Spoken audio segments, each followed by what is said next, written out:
how far do you think we are from single shot asking a model how you could make $10 million and getting back a meaningful answer?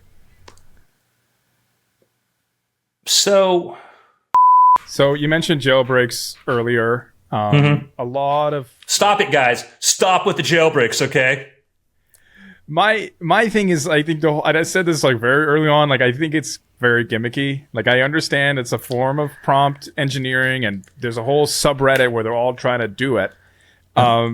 It seems like gimmicky, and also like it's kind of like it's not like jailbreaking, like you are reverse engineering it. You went into assembly, right? This is like... Yeah. Hallucination's a very funny word because like I'm like everything is a hallucination for a model. Like literally it's trying to build a predictive model about our world based upon its internal state. But anyhow. What are some research areas that would get you a job at OpenAI?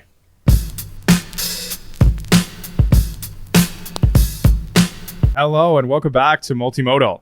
Joining me today is Andrew Mayne, ex-OpenAI, television personality, best-selling author, prompt pioneer. That's a good alliteration.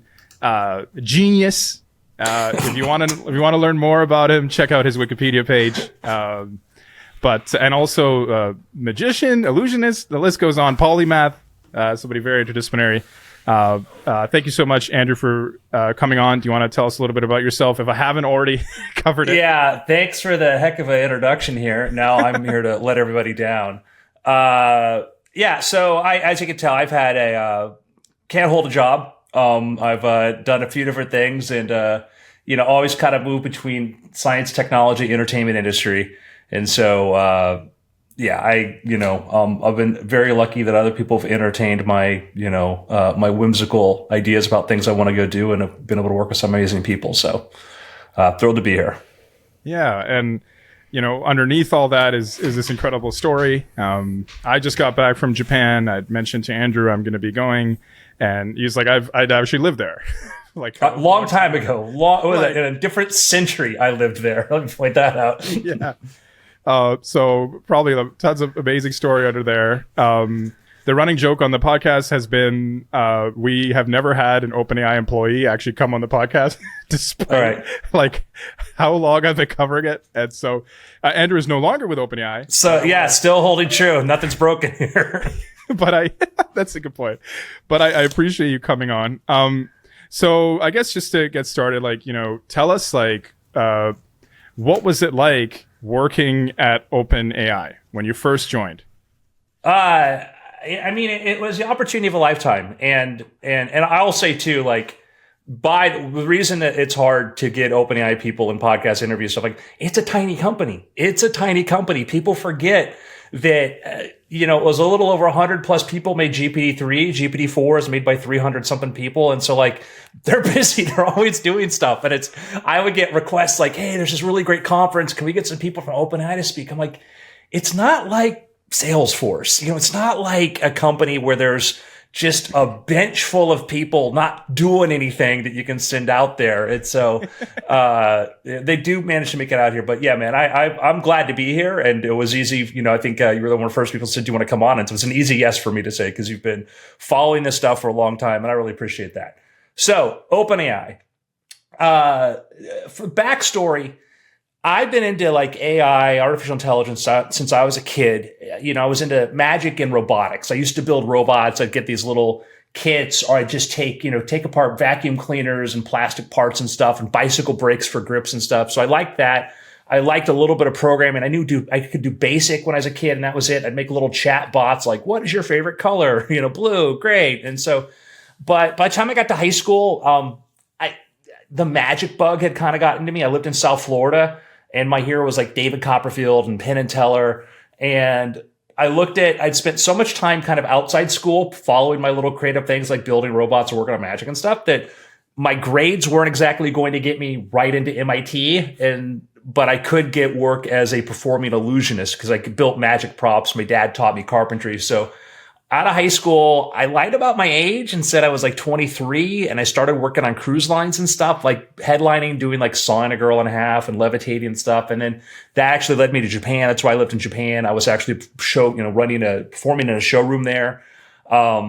And so, but I always had that interest. So like, I remember working on a cruise ship out of Puerto Rico and going into a bookstore and looking through books and seeing a book called Engines of Creation by K. Eric Drexler, which is one of the first books about nanotechnology that came out, and just blowing my mind. And here I am in the middle of like doing a magic show. And I'm like, I've wasted my life. I should be following this, Marvin Minsky, who I got to know later on. I'd read like Society of the Mind and people trying to understand how the brain worked, and maybe we're at this intersection of AI and stuff. So I eventually got out of magic, worked for a magician by the name of James Randi, who had $1 million challenge to anybody who could prove like psychic powers or stuff, which to me, from your point of view, is very safe money, fellow Canadian like you.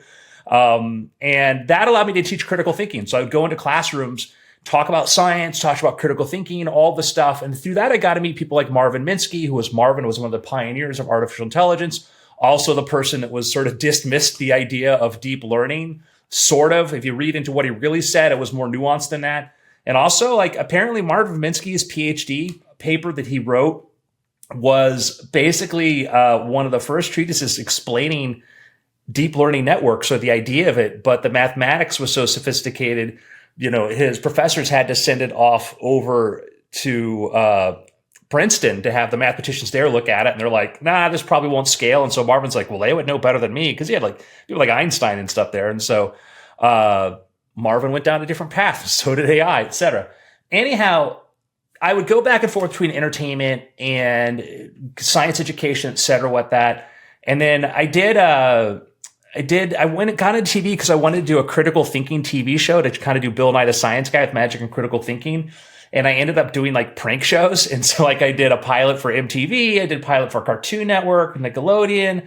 And then finally I did a TV series that made it to air called Don't Trust Andrew Mayne, where I would steal people's cars using magic or make their telephones appear inside of like pickle jars or something like this, which was cool, but it wasn't as, I just saw like, man, this is fun for a little while, but what I want to do in the future, I still love science, I still love technology. So, I did a little bit more TV after that. I did a Shark Week special called Andrew Mayne Ghost Dive, where I built a suit to make myself invisible to great white sharks and swam with great white sharks because I'm apparently stupid. But that was me kind of saying I want to get more into technology. And around that time, I decided, I was in my 40s at this point. I said, you know what? I really want to start learning to code. Like I knew a little PHP to run a website, a little tiny amount of JavaScript, but I really wasn't functional in any language. So I sat down, I learned Ruby, then I learned Python. Then I started taking every AI course I could online and started learning how to do, generative adversarial networks to generate images, started playing with little text generators and stuff, and saw the state of the art wasn't really great. And then OpenAI, who I'd been following, because I'd been following Elon Musk, who'd been talking about that. Then OpenAI published their GPT-2 paper, or they talked about GPT-2. And now was somebody, by the way, for those of you who don't know out there, like I write books, I do 2 novels a year. So as a writer, very interested in the language space, this was fascinating. So GPT-2 comes out and you look at the outputs from this and you can see like, man, this is coherent. It gets a little bit crazy talking about unicorns in the Peruvian mountains and stuff. If any of you remember back in the day, the GPT-2 outputs, but it was still telling you coherent stuff, and you could have short interactions with it. And it was clearly understanding language at a level. I read every single output that they generated GPT-2 that they put on GitHub. They put a bunch of samples of that. And I kid you not, I went through and I read every single one. I hadn't read the paper. I didn't know what a transformer architecture was at that point or anything like that, but I could see this pattern. I could see sort of the pattern of where its attention was playing, how it was paying attention to here, how that played out here, where it started to decay, and then sort of the drop off. And it was just kind of like trying to get a big concept I'm a big fan of is theory of mind, which is understanding other, people have their own points of view, their own way of perceiving the world, and it's going to be different than ours. And I won't know what yours is, but I can have a sense of it. They test children for this. They put them at a table and they say, they put a glass of jelly beans in front of them with a divider. And then on the other side of the divider is a person. You ask a child, do they know what's on the table? And a little child will go, yeah, jelly beans. They don't understand the divider blocks that. That keeps them from seeing what's there. By the way, that was one of the first tests I did internally at GPTV, was to see the vision capability, was to give it photographs of theory of mind test to see if it could figure out what each person could see or whatever, which it could. Anyhow, I was following, this closely, looked at what happened, what GPT-2 could do, and would talk about it, blogged a bit about it, was on a podcast. I do a podcast called Weird Things. And one of the people who worked at OpenAI was actually listening to the podcast. And at that time, they were looking for people to play with what was going to be announced was GPT-3. And so I got an email from OpenAI that said, hey, could we give you an NDA? And I'm like, well, there's a non-zero chance this involves me, getting abducted in the middle of the night and having my brain sliced up and Skynet, becomes real or something. But who knows? Let's say yes. So I signed the NDA and they said, okay, have you heard of GPT-2? I'm like, are you crazy? Like, I'm the biggest GPT fanboy. And they go, oh, cool. Well, here's GPT-3. Do you want to play with it? And I'm like, yes. And so I was obsessive about this back. I was obsessive. Like, I was like nonstop, everything GPT-2 couldn't do. There was a article in Wired magazine by somebody I'm not going to name who had said, well, here's the limit of these language models that these things can't do, that only came out like 4 months before. And they said, oh, this is the problem. Deep learning won't get you past this. I tried every single example they gave and it could pass all of them. Like, GPT-3 is something special. So I would keep sending OpenAI, these new prompts. I'd say, if you want to get it to do this, you can ask it this way. If you want to get it to think, how to solve a problem, sometimes you have it explain it to itself and you get a better answer. And I would make videos. I'd show these little prompts and stuff. I would do that. And what I didn't know was that they were showing them internally at the all hands. Because again, it's a small team and they just finished building GPT-3, which was, a lot of work. And they're going, is this any good? Or have we built something useful? And I'm here going on the sidelines going, this is amazing, guys. This is phenomenal. And I keep sending these videos. And so I'm like a cheerleader showing them the capabilities. One thing led to another. I started writing up the examples for the documentation. I created gpttools.com, which was a resource for helping people learn how to use it. I was going to do a startup called AI Channels, which was basically agent-based little apps using GPT-3 that anybody could write and be able to do things like search the web and stuff. And I had a fully functional version on the iPhone, but the token cost was going to be too high. And the opportunity came up like, would you want to work at OpenAI? I've never had a real job in my life, but this sounded kind of awesome. And I'm like, yeah, like I will be your oldest intern, whatever it takes, because I just want to be around the people that made this and be able to play with this all day long. And so I got hired and my title was creative applications and got hired on the strength of my prompt engineering. And then from there, we just build internal demos and just keep doing that. So it's such an exciting time. And, we all go through imposter syndrome. Like even people at OpenAI, even some of these top researchers whose names I've heard them talk about having imposter syndrome. And I have an imposter syndrome because I'm going from being like a cruise ship magician to working at like this super hot AI company going, how the hell did I get here? Yeah, I just like imagine. So from the outside, I just imagine like kind of like it's an interesting revolving door where you're like, you just finished diving with sharks in the entertainment world or something. And then you showed up in a San Francisco high-tech startup office, right? The next day. I mean, but I'll add a little bit of more context. So I believe, were you doing this even before the word prompt even became a thing? Like before Gwern coined it? Or was it a thing at that point?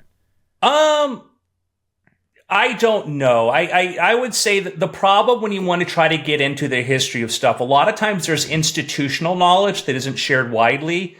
And so there might be the first time you heard a term publicly, but internally there may be stuff there. And I see that too, because I think one of the questions you're going to ask me about is like a method that I'm like, oh yeah, I was using this method internally, but never had the chance to write it up or whatever in some of it. So when I came in there, I think prompt engineering was already a term that was being applied to like researchers who were describing it, whatever. Prior to that, the idea of hiring somebody who didn't have a formal ML background to come in and work on a model seemed kind of crazy. But then, what I did have was a strong language background as a writer. And I did have, enough of a technical knowledge to sort of understand that. But I think that was prior to me, I'm sure. Yeah, and you came in with some coding project you had done actually with the sharks. Yeah. You did some simulation or something in VR, and you used that as a demo, and then you use that also. Yeah, I've been building like coding. Yeah, I've been building like for Shark Week. I wanted to figure out how I could train, like how do you practice like being around 16 great whites at the bottom of the sea off the coast of Australia? It's not something that you could just sort of, do. So I went and I used A-Frame VR, which is awesome. By the way, Diego, who does A-Frame, I support them on GitHub. I think it's a great, like if those who don't know, it's a way to just do simple VR applications in HTML. So I went in and used A-Frame and some JavaScript, and I created a very simple model of a shark behavior so I could build a little VR app so I could just put on my Quest and then see, in what it would be like to be at the bottom of the ocean and practice turning around, because the way great whites behave is if you don't constantly change where you're looking, and if you don't look at them, they will sneak up on you. So I created AI sharks that would sneak up on you. And it can be, this little VR can be terrifying. I put this on reporters and they would just freak the heck out, because it was just, you're all your senses blocked out. It's dark. You got your flashlight, and then great whites are popping at you. So that was like, I would be using like AI to sort of create simple sort of applications. And then when I came to OpenAI, I'm not proficient at any language. Like, I'm going to be the worst, whatever you name a language, I'll be the worst Python programmer there, the worst JavaScript programmer there, whatever, or Swift. But I knew how to do them all. I could build stuff in them, and that was helpful. I could write an iOS app, and I could build a back end, and so that was useful for like showing what you could do. So, real to creative technologists, we can debate at what points prompt became a thing. For all the people joining now, at one point prompt, the word was not a thing, and then it became a thing.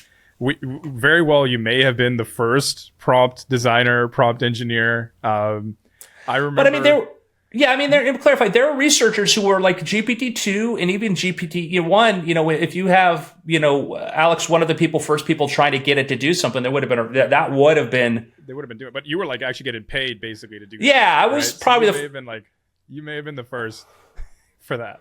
Possibly, because it was at that time nobody was taking the risk on that. Yeah. But so, and then just to add a little bit more, like I remember in that era of OpenAI history, like the OpenAI Slack was like where stuff was happening. I think they had some very early beta users in the Slack, right? And it's just so dynamic, and also all of this was not necessarily obvious, right? Like I remember, I've been in since 2020, maybe a little bit earlier, but scaling laws, prompting, GPT-3, I would beg people to try GPT-3, and like, even then they'd be like, I don't get it. Or the question I love the most is when they're like, how can I make money from this?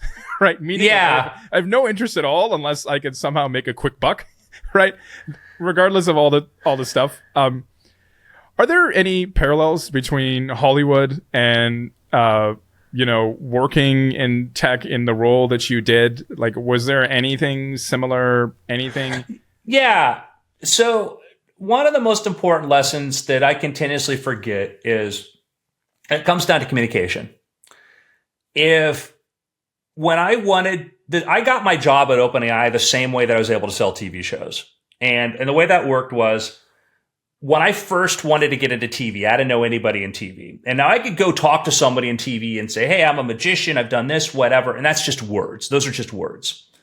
When I had my first meeting at to get meetings, by the way, with TV production companies not knowing anybody, I literally rented an office at Universal Studios in Orlando because it was like dirt cheap. And so I could tell people I was a production company, because I figured if I sounded legit, then I could get meetings. I probably didn't need to do that, but that was like the way I thought about it. Like if I'm on the lot there, I could have, plus I could ride the mummy ride as much as I wanted.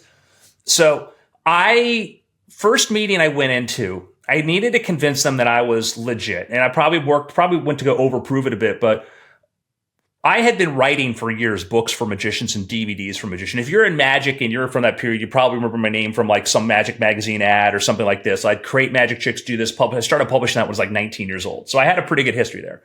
So I went into this production company. I wanted to show them that I could produce. I wasn't just a guy saying anything. So I laid down on the desk a bunch of my books and DVDs that I'd made. And this was the proof. All of a sudden they look at this and they go, oh, this guy makes things. This person produces. So I get a deal with him. Then we go do a pilot. Now I need an agent. So I fly out to LA. I meet with an agent I met who was producing the project I was on. I go into her office, and this is a big, huge agency in LA.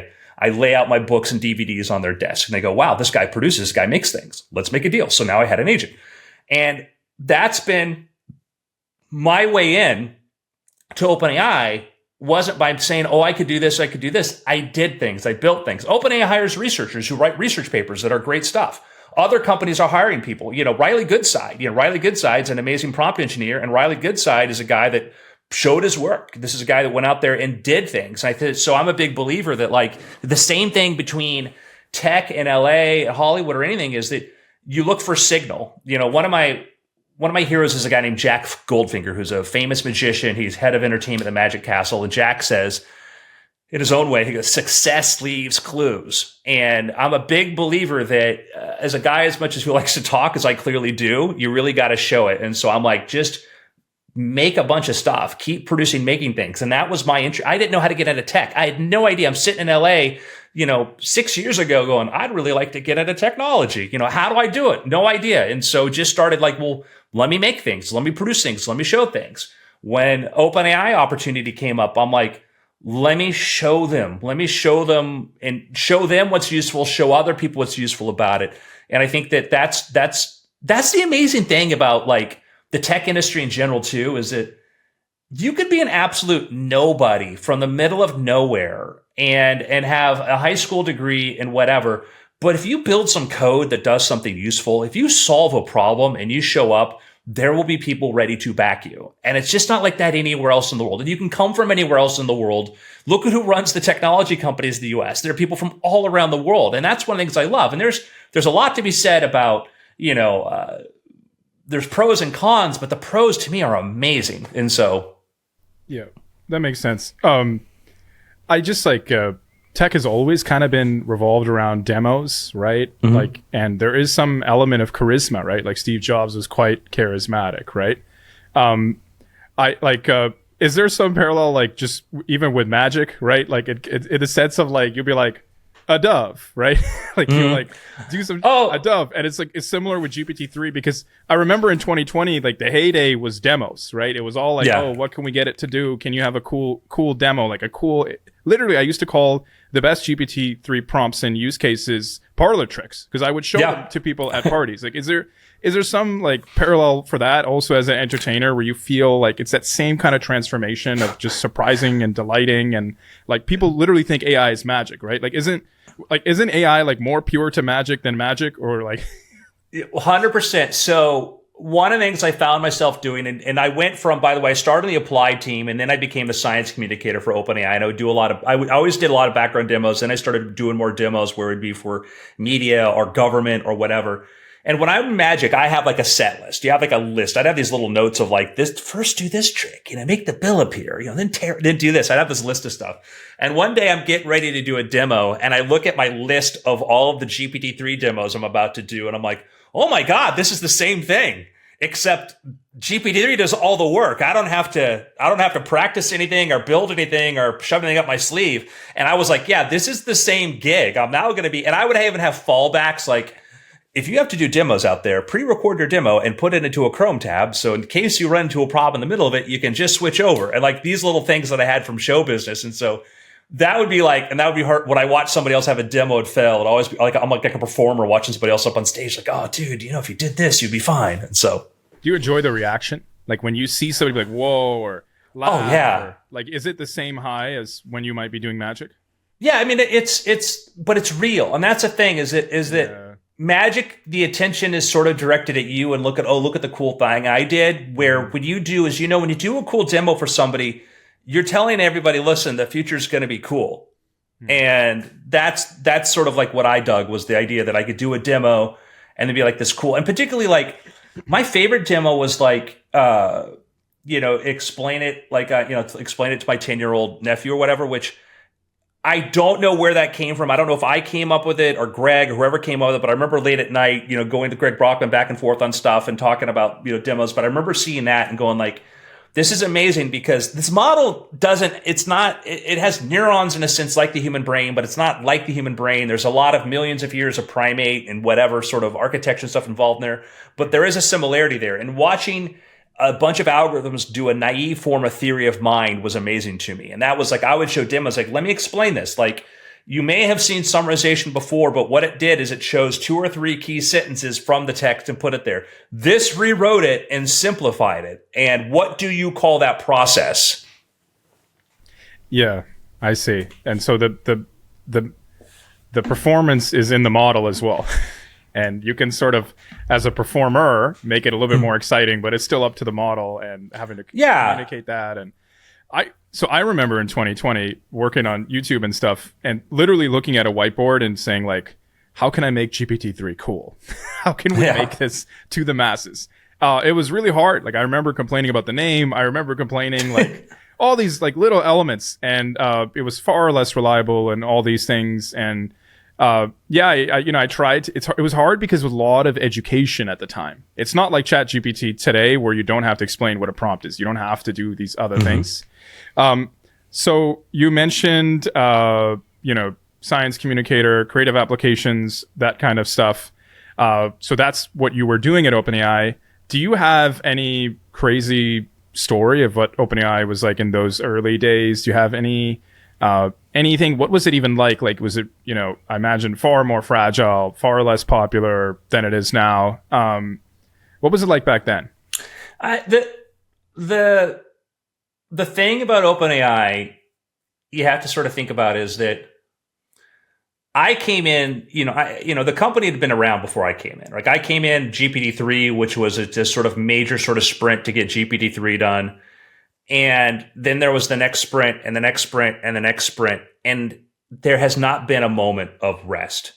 I was, today is great. Today is the 1 year anniversary of ChatGPT as we record. This is the 1 year anniversary of ChatGPT. A year and 2 weeks ago, whatever, I'm sitting in a meeting and we finally have a date when we think we're going to release GPT-4. We have an idea for GPT-4. And as many of you don't know, like we had GPT-4 for over half a year before we released it. Over half of a year testing it, experimenting with it, trying to make sure that it was safe, whatever. The whole idea that there is safety people and not safety people. There's safety people, and then there's like people who have a very different approach towards safety or have a different or nuanced approach, whatever. Everybody's safety focused at OpenAI. That is, but there's different views of point to the person there. For the hundreds of people at OpenAI, there's hundreds of different opinions on what safety means. But we're all like, yeah, we need to test this thing first, whatever, figure this out. So we're sitting in this meeting. This is like 1 year, 2 weeks ago. And something comes up where the researchers are working on, they've been, we went from GPT-3 to GPT 3.5, and 3.5 was a big boost. I was trying to tell people in blog posts, like, you don't understand, this is a different model. If people called it GPT-4, people would go, oh, but people were just hung up on the 3 still in there, even though the capability wise was phenomenal. So we're talking about like, well, so, we know for GPT-4, we want to use RLHF, reinforcement learned human feedback. And we have a model that uses that on a GPT 3.5. And we can get into that in a little bit about the significance of that. But anyhow, the researchers want to test this interface before we put it out in GPT-4. We want to get some data on this. And so, we're like, well, we want a quiet period. We went from, GPT-3, we had DALL-E, we had 3.5, we had Codex. You look at that run of all these things coming out, and there's not a lot of chance to catch your breath.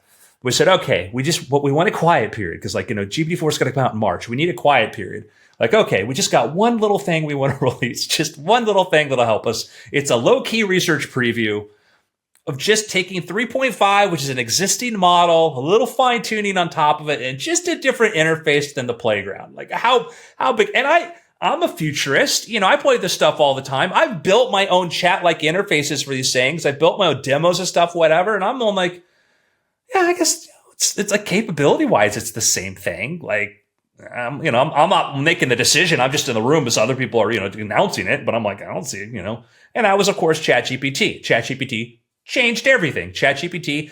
And how do you know? People go, oh, it was a secret product. That was OpenAI's plan all along. No, we never would have called it ChatGPT. We would have hired some firm to come up with some cool, sexy name for it, not ChatGPT.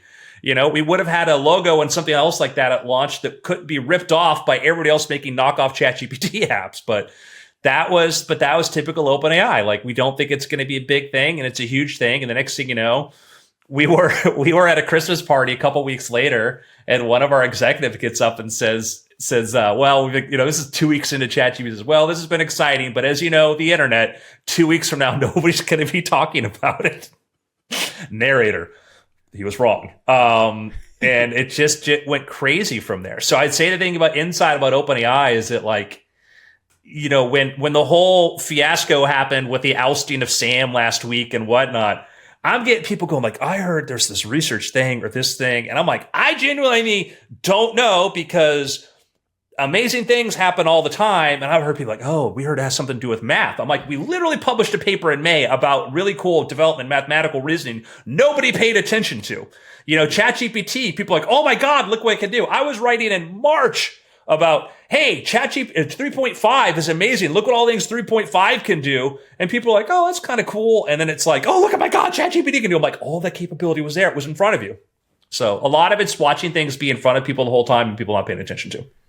I remember the same thing even with Instruct GPT. Like I put out Instruct GPT is a game changer. I put out a blog post, like an hour podcast talking about it. The thumbnail was like this emoji flipping a table because I thought like it was the joke on my end was like nobody cares about this stuff. Like let's flip it the opposite because this stuff is actually game changing. It's flip the table. I even sold merch of Instruct GPT is a game changer because I felt the research deserved more recognition. That's just how it was back in the day. Let me tell you why. Let me tell you my theory why this. The problem with Instruct GPT, and Instruct GPT led to ChatGPT, led to all of that. The problem with Instruct GPT was a way to try to make 3.0 and all these things safer and more reliable, et cetera. And by the way, that's when I think prompting ended. I really think prompting ended in the Instruct age. We're not in the prompt age anymore. We're in the instruction age. And I can explain what I mean by that. But the problem is if you were a hardcore prompter like you were, like I were, where you knew the nuances of how to get the model to do cool stuff, like, oh, I needed to write a blog post about like, Martian history and Sir Arthur Conan Doyle and Sherlock, whatever, some crazy thing. I would start by writing medium.com/Martian, Martian history and, whatever. And then chapter, first chapter, this name, and then I'd start the line and then it would know. That was prompting. Prompting back then was you knew how to get it to do the thing you needed to get it to do because it was not trained to follow instructions other than simple QA pairs. You and I, people who knew that, when Instruct came out, all we saw was the limitations. We're like, man, I used to get it to do these amazing things. Now it just wants to do these simple tasks. And it felt like a limited model. It felt like something that was very limited. So for people who'd been prompting on GPT-3, it was, oh, wow, this feels like a step back. For the people that it was designed for, people who needed to just say, write a blog post about this, tell me what a good cat name is. It was great, but they weren't using the interface. They weren't in the playground playing with this or the API. They weren't there. So it was kind of all the hardcores are going like, I don't get it. Yeah. And, I put out a post saying, is prompt design over after Instruct GPT, right? It changed. I got a lot of, it definitively changed. You mentioned we're in the instruction age. Very briefly, how would you describe the instruction age? So in the difference between the as you pointed out, the instruct models now, which ChatGPT and everything that's for every new model you come out with is basically an instruction model. And an instruction model is, for your two listeners that new to this, is you can have what's called a base model. The way a base model is let's say you take a thing like the Common Crawl, which is this collection of all this public domain or publicly available information from the web, and you train a deep learning network and just say, learn to make predictions. Every time you see the word baseball and the word bat, figure out how often it's talking about a mammal versus a wooden stick. And it learns these things, rules, it learns grammar, it learns language, it learns this stuff, and it picks up knowledge of the world. But base models aren't trained to do any one thing. They're literally trained to predict the next sequence of that aggregate of what it's learned from consuming all this text. If I say, a long time ago, NA, it'll probably assume a galaxy far, far away, whatever. It'll figure out sort of the average of what should happen there. Which means that if I say, hey, write a blog post about, Rome, it might say, why? Because it thinks that it's a Reddit forum. It doesn't know. It's not trained to do anything other than to predict what would happen. In the world of people saying things and asking for things, you don't always do what somebody says. Make me a sandwich, make your own. And that was funny things about GPT-3 or Elon was refusals. And this was what was confusing to a lot of ML, to a lot of AI scientists and people like this who are used to like symbolically trained models and stuff like this, who thought this thing was trained to answer questions. They didn't understand, like, no, it's literally trying to predict what comes next in a sequence of text. I watched people I looked up to and respect dismiss it because they didn't know how to prompt. They'd be like, oh, I asked it for this question and it gave me the wrong answer. It's like, yeah, because you didn't tell it. It had to give you the right answer. Like, why wouldn't it know? Because literally it's thinking maybe it's participating in a forum. Maybe it thinks that it's, a Twitter thread. It literally has no concept it's supposed to answer.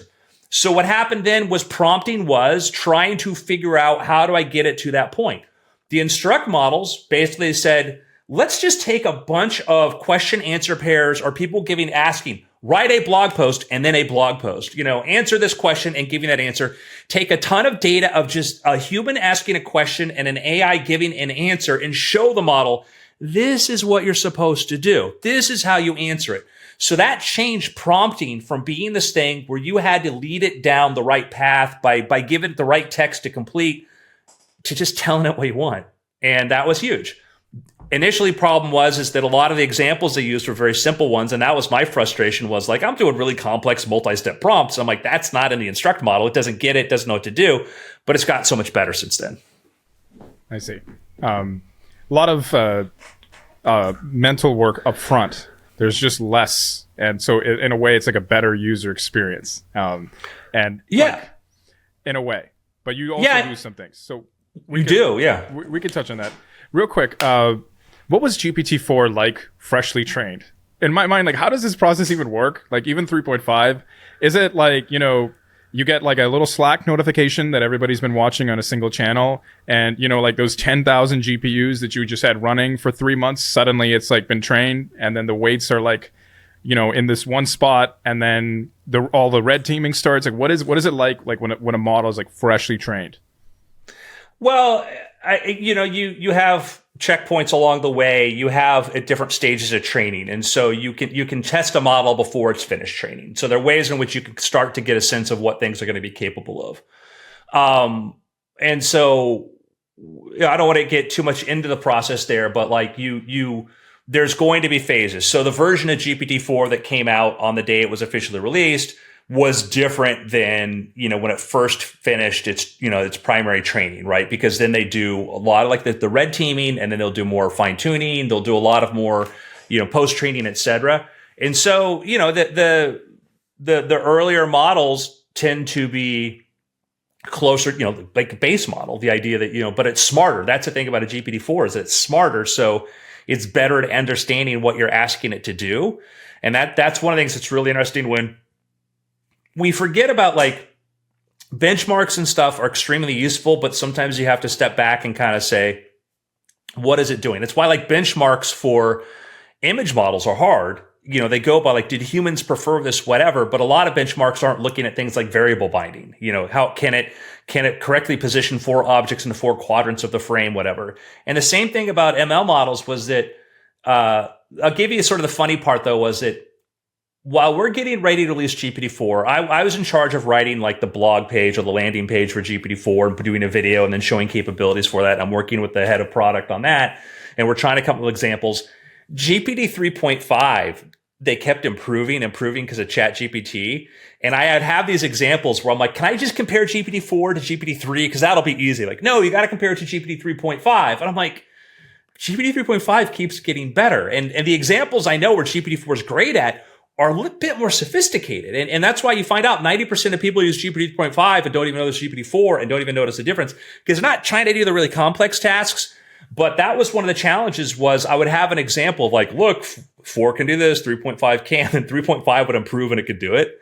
And so I had to sort of start to go look for some of the more like really complex ones, like, tell Cinderella using the first letter of the alphabet for each word, Yeah, people ask me all the time, like, what's the difference between ChatGPT Plus and the free version? They're so happy with the free version. I'm always like, ChatGPT-4 is better on the margins, and those margins make all the difference in the world, right? But it takes a trained eye and like some comparison to really see the differences. But I think it does matter. Yeah, I use it. I say like I use it for code, and like I don't even use other.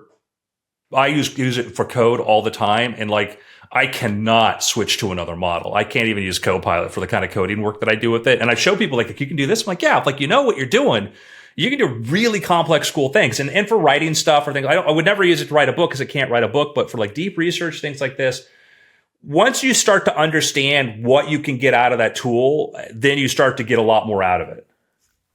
I see. Is there anything different about a raw base model? Like in any of those checkpoints, is there anything special about them? Is there anything that you think is lost? Is it like you're discovering new capabilities as every single checkpoint? Like what is it like using a raw model compared to the one in the playground, for example? I can't really speak about like capabilities differences and stuff specifically about that, but I can generalize and say that whenever you try to optimize for something, like when you apply a lot of reinforcement learning, human feedback, RLHF is interesting because with a ton of RLHF data, you can take a mediocre model and make it better. You can make it a lot better. And that's what we saw is that like you could take a ton of outputs from GPT-4, ChatGPT, and train a smaller model. And it was kind of like distilling the model in a sense. And so you could do that. But the other thing though is you do start to see like, because the RLHF tends to go for shorter responses, that then the model's not as good at the longer ones. If I want 10 paragraphs, it's not going to give me a great 10 paragraphs. You start to see the decline there. You see that it starts to get optimized for whatever the frequency of the most common task is there, it's going to be optimized around that for it.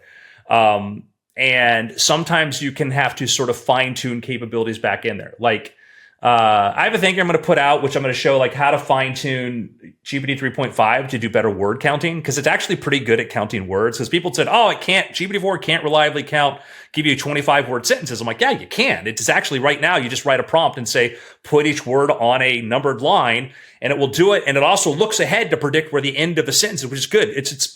It's one of those things kind of misnomer to say, it predicts the next word. Well, I'm like, that's like saying that Einstein just predicted, E equals MC squared, the C squared is just predicting the next sequence. Like there's a lot more to it. And when you tell GPT-4, write a 25 word sentence about, birds, bird music or whatever, and you say, put each word on its own numbered line and you watch it go through there and you watch it hit and nail at number 25, you realize how it had to plan ahead, which is kind of awesome. So things like that you can train back into a model, and it may have been capabilities there that that were optimized for something else, but then you can kind of get back into it. I see. And very quickly, I'll mention Andrew has an amazing blog. He's been sharing different prompt techniques for years on there. Very novel stuff. I encourage everybody to check it out. I imagine like a raw GPT-4, like to be like slightly more reliable than GPT-3, maybe like far more impressive. There's a thing right now, everybody's saying, oh, they nerfed the model, right? Like they put so much safety in it that it kind of sucks now, right?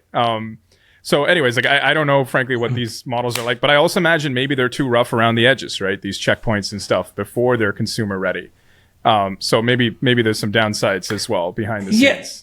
Yeah, there's a lot of kinds of optimization you do with anything because there's the model, and then once you want to put it into the API or you want to put it into ChatGPT, you got to figure out how do you make the inference work, how do you optimize around that, and OpenAI is always very welcoming towards like if you show what's a capability it could do before it couldn't do now, let them know because they're limited by the data, they're limited by the evals they have, and I think that part of the problem is that when playing on GPT-4, you realize like when it was acing so many evals, and it was just performing out exceeding, like we need new ways to test this stuff because even still a lot of like, I'll see a new model come out like, it aced this. And I'll look like, it's a 4,000 token model. How does it do when I get to token 6,000? Well, it can't do that. I'm like, well, you're optimizing a thing around it can only solve a certain kind of problem, do that, I don't know if you saw, is it DeepSeek, that came out, which, did really great on metrics.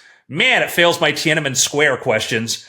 You do the math as far as why that would be with a Chinese model. I don't know. But you do see that like, we're open to like OpenAI wants to hear where is it, show examples because people anecdotally going, it's worse. Might be true, but how do you create an eval around that? I see what you're saying. Is it any different with DALL-E? Like maybe DALL-E 2, DALL-E 3, these checkpoints? What was it like even getting your hands on something like DALL-E early? I'm not sure if you were involved in that.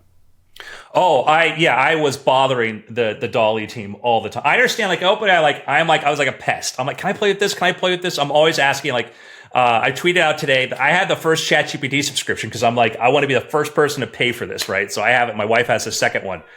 With DALL-E, I'm like, you would say, hey, where's the endpoint for this? And then you'd start playing around with it and just trying to see capabilities. And we would put the stuff in Slack threads and invite everybody in the company to go play with it and do that. And, I would, loved doing that because imagine you'd have a thread where you'd have a model so we could just be trying to hit it. And I would be pushing people who were like, not in, let's say, the research side and people not even in the applied side, I'd be pushing other people like, we need more normies to play with this because they're going to, and some of the best examples and use cases that came out of this were often from, maybe somebody in HR or somebody in some other part who's like, oh, what about this? We would see wonderful examples come out of that. Do you know who came up with the armchair in the shape of an avocado prompt? Maybe. I remember internally when that was big, and in the OpenAI lobby, there is an avocado armchair there. I'm trying to remember the specifics of that, but there are all these little internal memes that come up and all of a sudden they explode. That's amazing. And let me just say, sorry to interrupt you, but and the significance of a prompt like that was, we still do it this today. I had to write a blog post. People still do these models really generalize? And I'm like, yes, of course they generalize. Does an image model generalize? Can it learn from one thing here and combine it? Well, yes, look at that, and that was when I was helping out with the Instagram feed for DALL-E 2, I was trying to do a lot of those kind of not overtly, but trying to do a lot of sort of generalization things to show look what happens if you combine those things, because those were the best examples I saw from the researchers. Yeah, and there's also excitement. Even getting the beta access much later, it's you didn't sleep for 2 weeks, right? You didn't sleep. Same with GPT-3. I don't know if you had the crazy DALL-E Dreams as well, other people describe. I don't know if you heard about. Yeah, you had that too? Well, that was one sitting on top of DALL-E 3, by the way, for months and not being able to share DALL-E 3 images. Oh, and you're watching people go, oh, look at this other model, it's cool. And you're looking at these super sophisticated, beautiful DALL-E 3 images you can't share. That was hard. GPT-4, I'm playing with GPT-4 for half a year and I can't tell my friends or anybody about this thing. And so that's hard.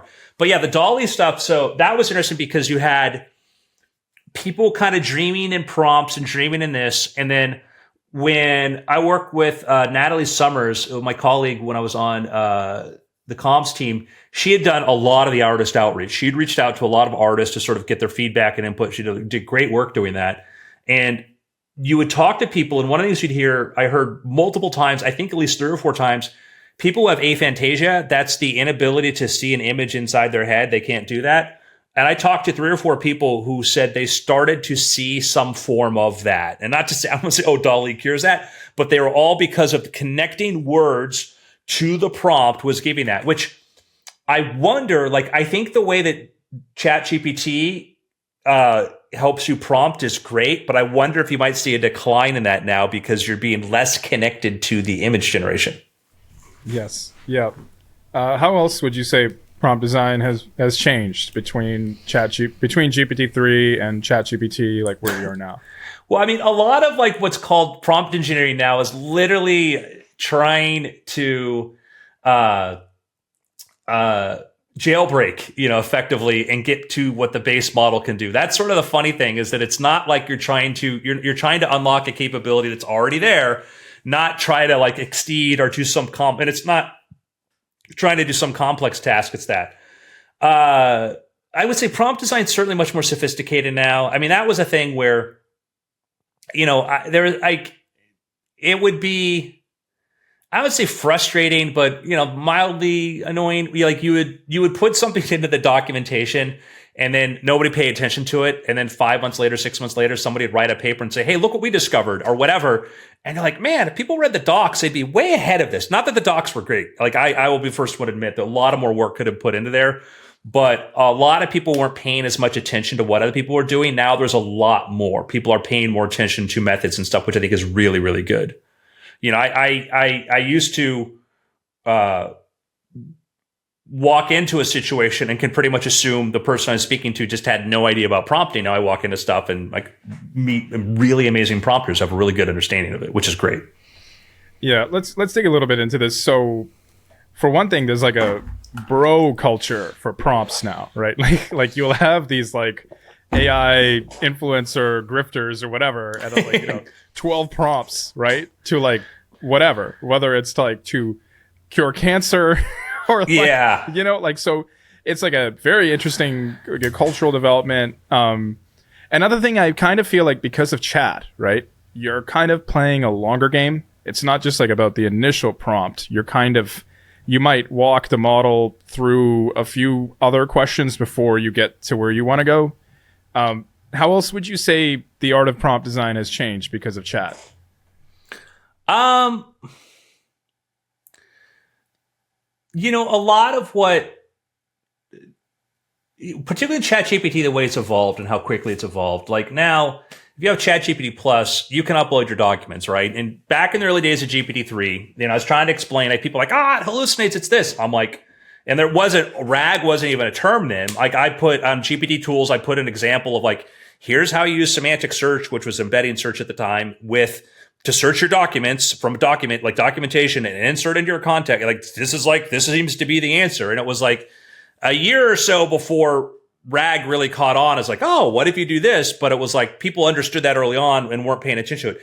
Now ChatGPT, you can just upload your documents and retrieval augmented generation is built in. It's like built in. And so that's a different kind of prompting you have before, because, if I want to code now, if I need to code something, one, it's easier because it has access to the internet. But I used to like just put in, the README page from GitHub to give it all the updates and stuff. And so a lot of little tricks I had to do to like make sure that it was up to date, whatever. I don't have to do that anymore. I can, because I'm like, it's like I just woke somebody up from 2020, now I got to catch them up on the world before I get any work done. Now I don't have to do that anymore, which I think that's been a big change. I think prompting is my prompts now start off with, hey, what do you know about this topic? And I make sure it understands the topic, and then I'll go into a topic. So conversational prompts are much more, but it does two things. One is it makes me know that it knows, like, I'm really into like memory methods and stuff like this. And I just learned a new method by Harry Lorraine called the memory graph, which is how to memorize maps and stuff. And I'm like, oh, are you? And this is very obscure. So I'm like, have you aware of this? And it says, oh yeah, I'm familiar with this method, blah, blah, blah. And I'm like, okay, cool. Now I know two things. One is it understands it. Two, when I ask my second question about it, it's not going to be trying to parse the knowledge space to figure out what the hell I'm talking about. One of the things about prompting, some prompts work not because the way we think they work, but they just create a couple different vector points to sort of to help it triangulate where it needs to find the answers, if that makes sense. It's like chain of thought, things like this. It's kind of chain of thought, but my thinking really, it's more like, let's activate a few more neurons in that space so that when you get it to answer, it's like getting to fully pay attention, so to speak. Yeah. One thing is, though, like I felt with GPT-3 and you'd write a prompt, it would like embody the text that you gave it prior, right? Mm-hmm. And you would feel like it's got like such an intrinsic understanding of what, for example, you asked it to talk like Elon Musk or something, and you gave it a great snippet that's representative of Elon Musk. You would feel like it embodies Elon Musk, right? Likewise, like one of my earliest videos, I got it to GPT-3 to make my own tweets, right? To generate tweets that sound like me. And I was blown away, like how great these tweets were, right? Now, I find with ChatGPT, there's less embodiment. And I also find that it's intentionally not trying to mimic stuff you give it. It always feels like the same underlying personality, just pretending to be Elon Musk, just pretending to be this. Do you also find that? Do you think something is lost there? Yeah, because like I had the first app approved for GPT-3. It's like, I always like, again, I'm always jumping to the line to OpenAI, like, oh, we may be approving apps. I want the first app to be approved. And so I built a thing that was, I'll let you write an email to a famous historical figure, right? And they were still figuring out like, who do you let you impersonate, whatever. But I'm like, could you write a letter to Richard Nixon? And it did a really good job of emulating Richard Nixon. It could do a really good job of that. And I used to love to do these roundtable conversations where I'd be sitting there like, let me talk to Neil Gaiman and J.K. Rowling and Stephen King about how to write suspense. And I was just great at nailing that. I think that it's one of the things you lose with the RLHF is it makes it generic, is that it's just responding as the ChatGPT voice. And so it's not trying to emulate, what could have been a, analog magazine convention thread anymore. It's just doing that. And I think that's where people run into limitations when they're trying to use it for creative writing, et cetera. It loves to write like the average kind of like, I can't use it for writing as is because it's just mediocre, fanfic level, and so that is, I think that's where you really have to get into fine tuning it on your own examples, fine tuning that, because in the prompt it's less likely to. And there's some technical reasons why that is too. Okay, so in that case, it's less of a prompting thing. Even if you have the conversation go on for a long time, you're more likely to have success with fine tuning. Well, what you could, you will if you have enough examples. The way to get around that, so the way I have it do style is I have it, if I say write something in the style of H.G. Wells, it's not really going to do it so well. If I first say, describe the style of H.G. Wells to me, and then it describes that style to me, and then I say, now I want you to write or describe this using those points, then it's really good at it. I've worked with like writers who want to emulate their style. I'm like, give it a sample of yours, have it put it into specifics to describe what that style is. And it'll say, oh, use short sentences. Oh, you use this. You talk from this point of view. Then it can be really good. You can do that entirely in ChatGPT, but you have to basically say, I need you to say the things that make this, because then it's like a chain of thought. You need to get it to call out what it has to follow through, because, as you know, each time it passes through, it starts over again and starts over again. And it may not pick up really the nuances, but if it's explicitly listed and it says, Bax uses, very formal language. He likes to talk about this. He's Canadian. He says a every third sentence for some reason, whatever. Then it will do that. I see. So it's like unbundling. Like you basically get it to unbundle. Interesting. Yeah. Think about it. Yeah. Think about it like, you want it to, the more you get it to describe on the surface, the better. The more it puts into words, because the internal thing, you don't know what's going to happen each time internally, how it's going to come to. It's like when you play the guessing game. If you say, oh, think of an animal, and you try to guess it back and forth, unless at the beginning you say, hey, think of an animal and write its name in base 64 or in kanji, it's playing the game with you too. Cause it's first it's like, its head, it might think, I'm going to imagine a rhino. And then when you click send again, remember, you're waking this thing up from a sleep, and it's coming back to the same day it was trained. It's like an animal, it lives in Africa, big, I don't know, a hippo. And it's like, no, that's not it. It's like, I don't know, like that guy who came up with it before is gone. He doesn't exist anymore. Right. And so when you're trying to maybe fine tune, like which you also suggested as a solution outside of the prompt, say you wanted it to talk more like Elon Musk, embody Elon Musk. Elon Musk is alive, cloned via ChatGPT or something like that. Are you gonna just give it tons of snippets of Elon's writing, maybe more representative snippets? Is it gonna make a huge difference, or it's just gonna be slightly better than ChatGPT? I mean, all depends on how much data. So, for example, like if I wanted to emulate like my writing style, the way I would train it, and I have a post up which I talk about is the reversal curse real, and I get into some of the methods that kind of people don't understand about how you fine tune stuff. By the fine tuning, everybody, it's cheap, it's very easy to do, and like I recommend it. It may sound scary, and now you can do it entirely through the web interface, and you can go to ChatGPT to prepare your data. And if you're even curious about it, like just try it. It's fun. The way I would do it, let's say I wanted to speak in my voice, right? Like I just downloaded all of my Gmail, like not because I want to create a virtual version of me. Nobody wants that, but I was just curious about doing, searching through it. But if I wanted to emulate me, I might take all of my books. And then what I would do is, the way you can fine tune is on older models, you do what's called prompt and then completion. The way that I actually do it is I never put anything in the prompt. I just put everything in the completion because I want it to learn, not try to figure out like input output. The same thing for the threaded message version of it. Like the way I show there is like how I train it is like I literally put everything into the assistant content because I want it to learn the entirety of that data and be able to generalize, backwards and forwards.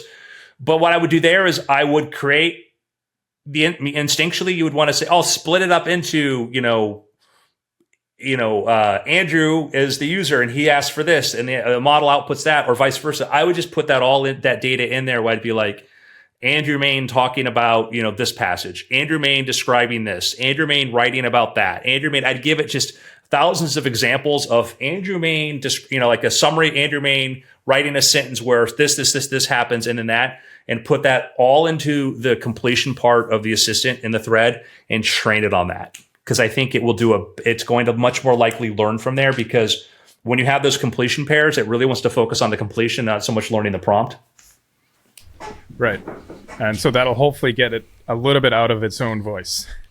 Yeah, because it will have enough signal to know anytime I see Andrew Mayne. And again, the way, if I wanted to really do it, is I would take, let's say, a chapter from one of my books. I would put it through GPT-4. I'd say, break down what happens, describe the style. And then I would reverse that in my training data and put, here's Andrew Mayne writing a scene about blah, blah, blah, where this happens and this is a style. I would tell it. I would annotate it as much as I can. I see. How do you get ChatGPT to come up with novel and brilliant ideas? So I have a use GPTs. Okay. So one of the things, I'm in the middle of writing and I'm sitting there and I'm in a flow and I've got to come up with a name for a character. Right. And in Scrivener, the writing tool I use, there's a name generator there, but I got to click here, whatever. And so usually I have a ChatGPT window open that I use to do research with or whatever. So I built a GPT, and what I did was I went to Cloudflare. No, actually, I didn't have to do this. In GPT, one of the libraries that it can access in Python, those of you who don't know, GPTs allow you to build your own custom little, AI agents inside ChatGPT, and it can run code. One of the libraries it has access to is Faker, and Faker is a way that generates fake names and addresses and stuff. So I wrote a GPT and I said, hey, use Faker. When I ask you for a name, use Faker to come up with a first name, a last name, and an occupation, whatever, and spit it out. So when I ask for it to come up with a new name, it will go through, it'll run that Faker software, the Faker, library, and it will generate that, and I will get a really random name. If you ask it, I've seen this before, like, man, I was looking at a research paper, and they're like, we generated a bunch of random data. And and as soon as I said this, I'm like, I'm going to see the name Martinez. I'm going to see Martinez. And I look and I see Martinez and I'm like, that's one of its favorite last names. You did not generate random data at GPT-4. You got GPT-4 to do, and that made me everything suspect about everything else I read in the paper. So, anyhow, use a real randomizer to do that. To get random ideas, I have a thing that, random word generator I created on Cloudflare. I created just a tiny little Cloudflare API that generates random words. So if I want to generate a random idea for a little story or something, I just hit my API and I send GPT a bunch of 8 words and say, choose 2 of these words and write something. So use a real random element to it and then let it do the rest. I see. So add unpredictability and formally to the process. Yeah, I've played around with prompts and stuff that try to use the time code and other stuff to do randomness, and you can kind of do that. You can also do you can do stuff where you make it kind of there's cases where it becomes very less deterministic to do it. It's just so much easier now to just say, run some code and do it. Interesting. Often you ask ChatGPT for advice. I'd say it's the best in the world at it, but it does seem quite conventional. It seems like a summary, and sometimes you might go to a friend or an expert and they'll say, just do this. And that's exactly the right thing to do. Sometimes versus the convention of what everybody else online on blogs, on mommy blogs, quote unquote, tells you to do. So how do you get ChatGPT to get away from convention? You need to give it, if you think about, it's the static model of the world of text that it understands. And it's going to fall for the least common. It's going to fall for what are the most efficient pathway through there, which is going to be the most likely answer, unless you start it somewhere else. An easy thing is give me 3 different points of view. Or one, first is give me the point of view. I have a friend that uses ChatGPT to help him plan his workouts, and he told it to pretend it's like a crusty old trainer from a boxing movie or something like that. And he's like, all right, kid, the first thing you need to do is this, right? But if you say, give me 3 different points of view, it now knows, okay, I said this, now I got to do something kind of different for the next one. So just say, give me the point of view. I have just a hobby project called Prompt Directory. And I talk about how to, I have one how to create a simple writer's room. And it's just basically you give writers not just, basically focus on how somebody might think. And then think about that. Let me see if I can pull this up. I don't know if this is this is a very, very simple one, which I'll put into the chat here. Yeah, you could also share your screen, I think, through. Oh yeah, if you want. We have the technology.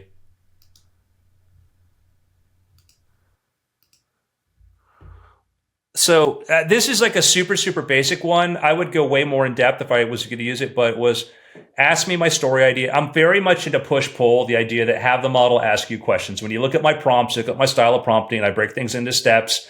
I have it ask me questions about what I'm trying to do because that gets it more, pulls me into it. I believe these tools are amplifiers at best. So ask me about my story, create a panel discussion with 3 personalities providing feedback, a Hollywood writer, a novelist, an expert on my topic, give them names and personalities. Let me interact, respond. Now you could make this more specific and actually name them whatever about this, but this is kind of a showcase prompt. And this is just a simulation of what happens when it runs through there. But you can see I get these Dr. Mason and John, I get Sarah, I get these different takes on this. And so that puts the model in a position where it's now going to try to be, creating different points of view other than the one it initially wants to. I see. That's a really amazing technique. Is there something architecturally about language models where they are just drawn to convention and we may need a new architecture which maybe prioritizes novelty, really truly, like I think of Peter Thiel's got this, question that he uses, right, to judge people. Tell me something that's true that very few people disagree with you on, right? So it has to be both true and unique and novel, right? I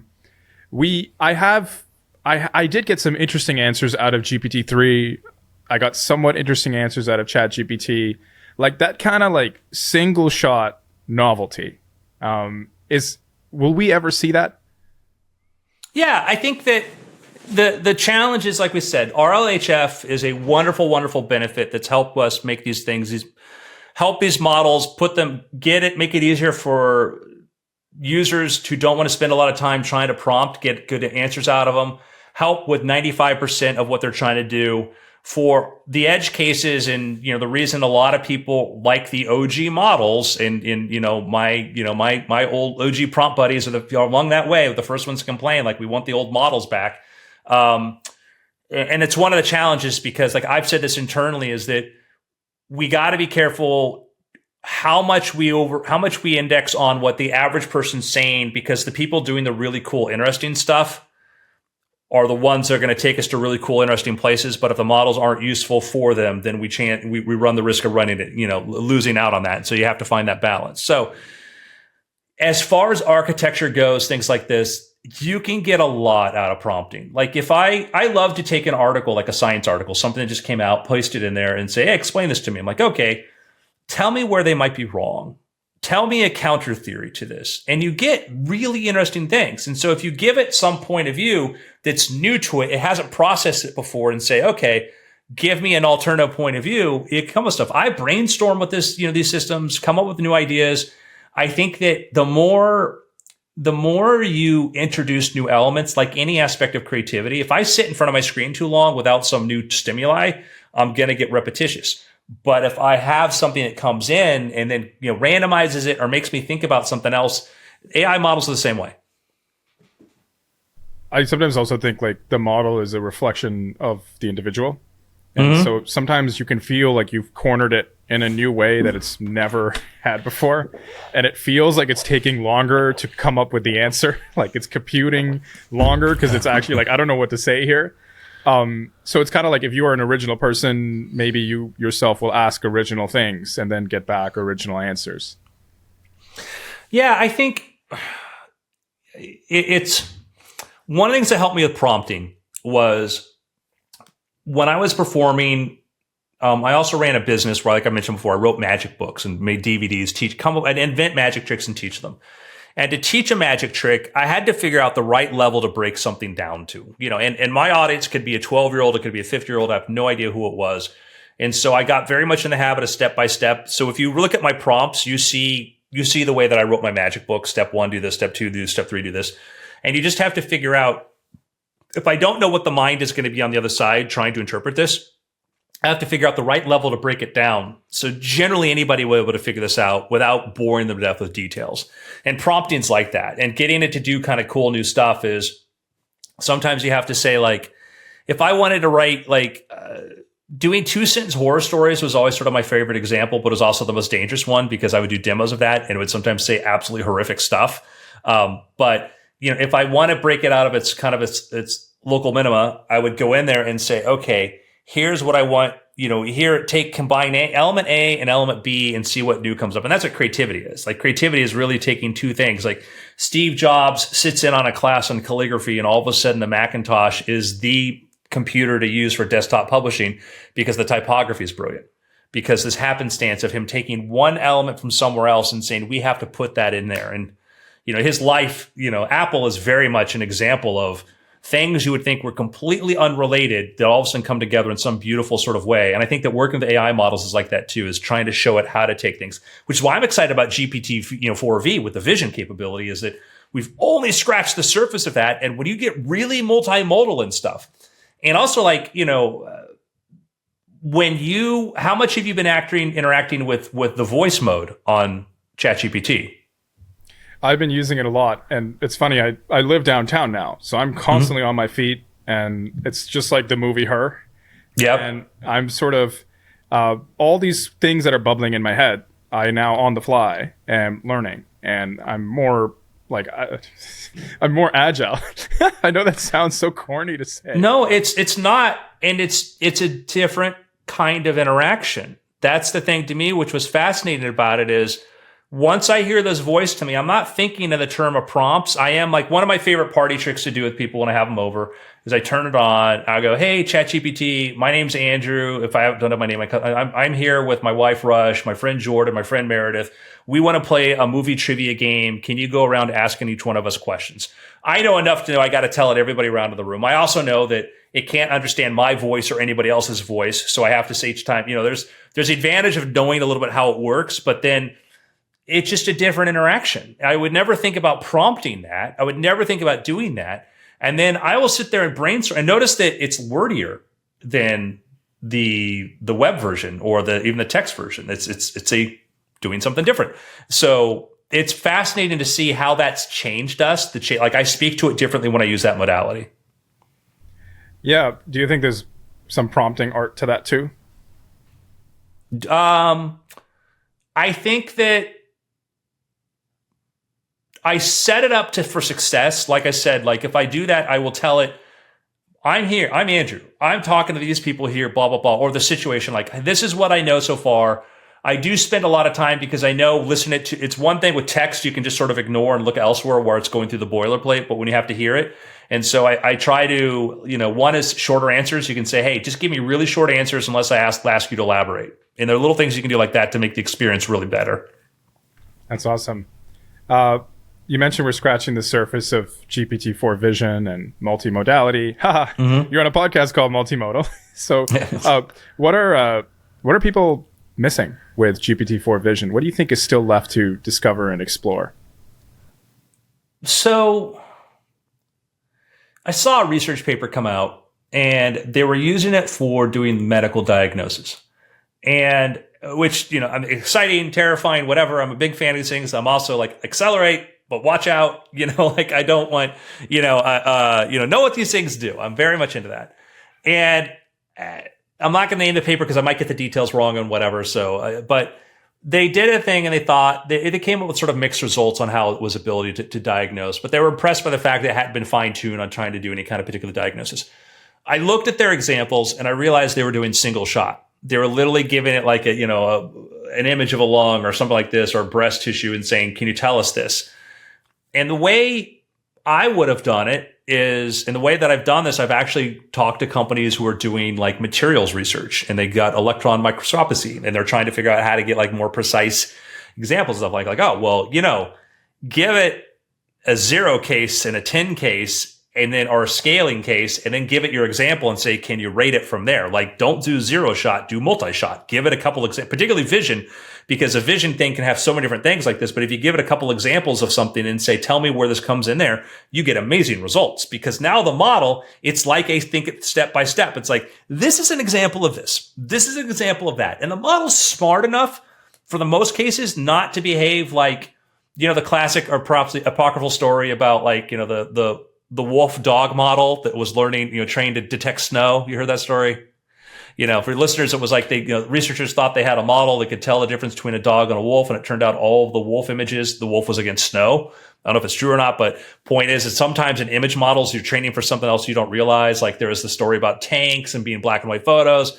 It's just, classic stories told about the problem when you train for the wrong thing. And GPT-4 could have the same weaknesses, but it's pretty smart about knowing that. It'll know that if there's a little label on the edge of the image, that label is not part of the image. It's super, super smart. So you can build an incredible image classifier by giving it just a handful of images and saying, do this. So I would say that's one of the places where I don't think people realize as much. Like you can give it multiple images or put multiple images on one frame, and man, it will go, oh, well, that's this, then that's that.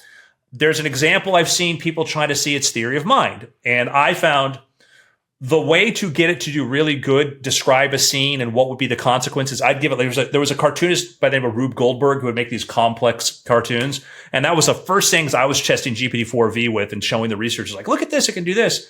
And I find out if I want to get the best results, I don't know if it's cheating or not, I would tell the model, describe the scene. Now answer this question. And when I did that, way better results. If I just said, what happens if the ball drops? That'd be good. If I said, describe the scene, because I'm telling it now, pay attention to the photograph. I'm not hitting it with a second prompt, all in the same prompt. I just tell it. And that's like the version of step by step as you tell it, Nolan, describe the scene and what you're looking at. Now answer this question. So that's a great prompt I recommend. Like, I don't know if that's people, I don't know how widespread that is, but just telling it to first describe the scene and then do this through. That's how you do visual step by step. A lot of entrepreneurs, a lot of coders, builders listen to this podcast. There's a lot of hunger, eagerness as well. What are some use cases people are not seeing with GPT-4 Vision? So, quality control is one of the most important things in all of manufacturing. Okay. You can try to build a 7mm microchip processing plant, and you might sometimes get wafers that work. Sometimes you get wafers that don't. Anytime that any application where the way I say you could follow the progression of LLMs throughout, the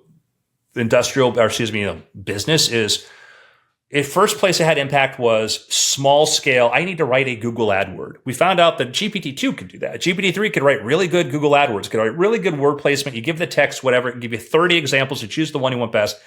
And then we started to find out it was better at writing copy, website copy. So I used GPT-4 to write the GPT-4 webpage. I took all of my notes, everything I had for conversations with people, fed it in there. I said, okay, give me a starting point to start with. And I'm not embarrassed to say this as a person who is a professional writer. It's what I did because it was really good at hitting those bullet points. You can see this progression. Now we're seeing teachers using it for curriculum development, because curriculum development is something where every year the curriculum changes slightly. And so for a teacher to say, this was my curriculum before, now I want to add this, it's really good at going and doing that. And you're seeing it sort of work its way outward. People writing, I use it internally. Like we had all these to do budget requests. I just pasted in all the budget documents I had to do. And I say, just ask me the questions you need to know to answer this. And then I could spit something out in 5 minutes instead of spending half an hour on it. You'll see that. With vision, what's going to happen is I have a friend, Andrew Smith Lewis, who's been in AI for a number of years, a good friend of mine. I'm talking to him one day and he goes, I have some friends that have an app that they pair blind people with the sighted, and they use it to help them navigate their home and cook and whatever. Do you think OpenAI would like to talk to them? And I'm like, yes, 100%, absolutely. And that was Be My Eyes. And so next thing you know, I'm calling up, I'm talking about, my colleagues at OpenAI. I'm like, I think we got to meet with these people. We meet with these people because we see there's a use case that we hadn't thought about, but makes sense, is like, hey, you have people who have vision impairment that would love to just take a photo and know which can of soup is on the left, which is this, which is that, whatever. And right now there's this, wonderful service that uses humans to help them do that. But you see, there's a really cool application. And so I'd say that you start to see outward, you start thinking outwards from where else can this be used? Where else can this be used? You're seeing GPT-4V's too, it was really expensive, be running nonstop, 30 frames per second.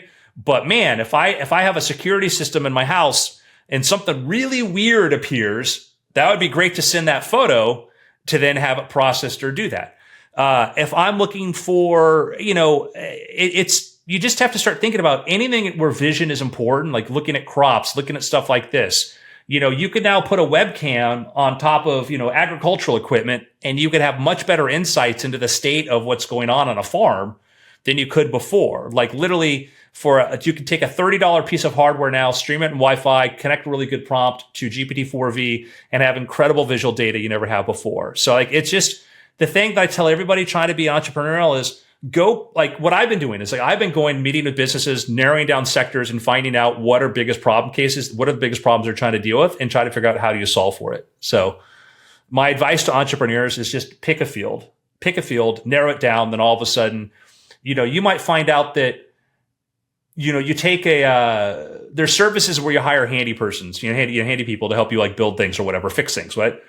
And right now they have to do Q&A. You have to like, hey, this is my problem. Somebody writes a long thing, Maybe they send a photo and the person has to stop and look at it. But you can build a GPT model that can look at like, look at a circuit breaker, look at a pump and tell the handy person, hey, I think this is broken. You should probably answer this call or do whatever. I'm sorry, I could go on and on and on about like name an industry, we'll drill down, we'll find some way it could be used. It's an amazing follow-up video. Andrew, thank you so much for sharing. This is amazing. So one of the reasons I named this podcast Multimodal very early on, I was excited about two things. So the first thing was just this excitement that you could, feed in a song and get a design for a couch, right? You can feed in kind of like what we're seeing now, right? You're mentioning, we can feed in an image and have ChatGPT generate a similar image, have DALL-E 3 generate a similar image.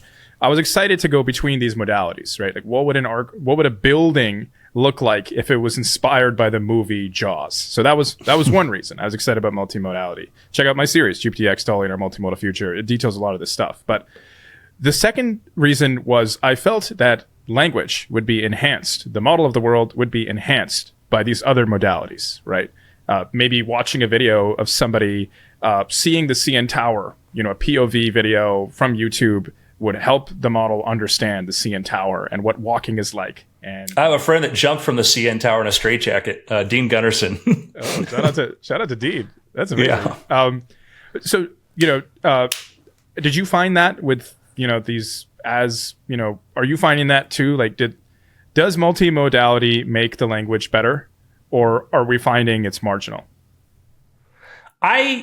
Touching back what we saw with DALL-E. So here I am, like Mr. Prompt Whisperer inside OpenAI, feeling very proud of myself and the fact that I get to be the guy that they go, hey, how do you do this, whatever. And we get this image model. And I'm doing some cool stuff with the image model. I've got my raccoon astronaut painting over here, which was, I watched that be picked up and emulated by a bunch of other people doing that.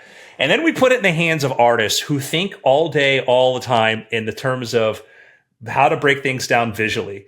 And I realized I know nothing. Like I've got nothing on these people when all of a sudden you're given this tool where because I remember taking an art class and my teacher saying, air's not invisible. You understand that, right? And I'm like, whoa, like he's right. And then watching people who understand really how to break down an image and prompt it, it was like, all right, you guys are good here. I do not have that skill like they do, but it was really informative to watch how people broke things down, how they can analyze something and go backwards and forwards between that. Because for me, taking an art class was really helpful because then I learned how to see things differently.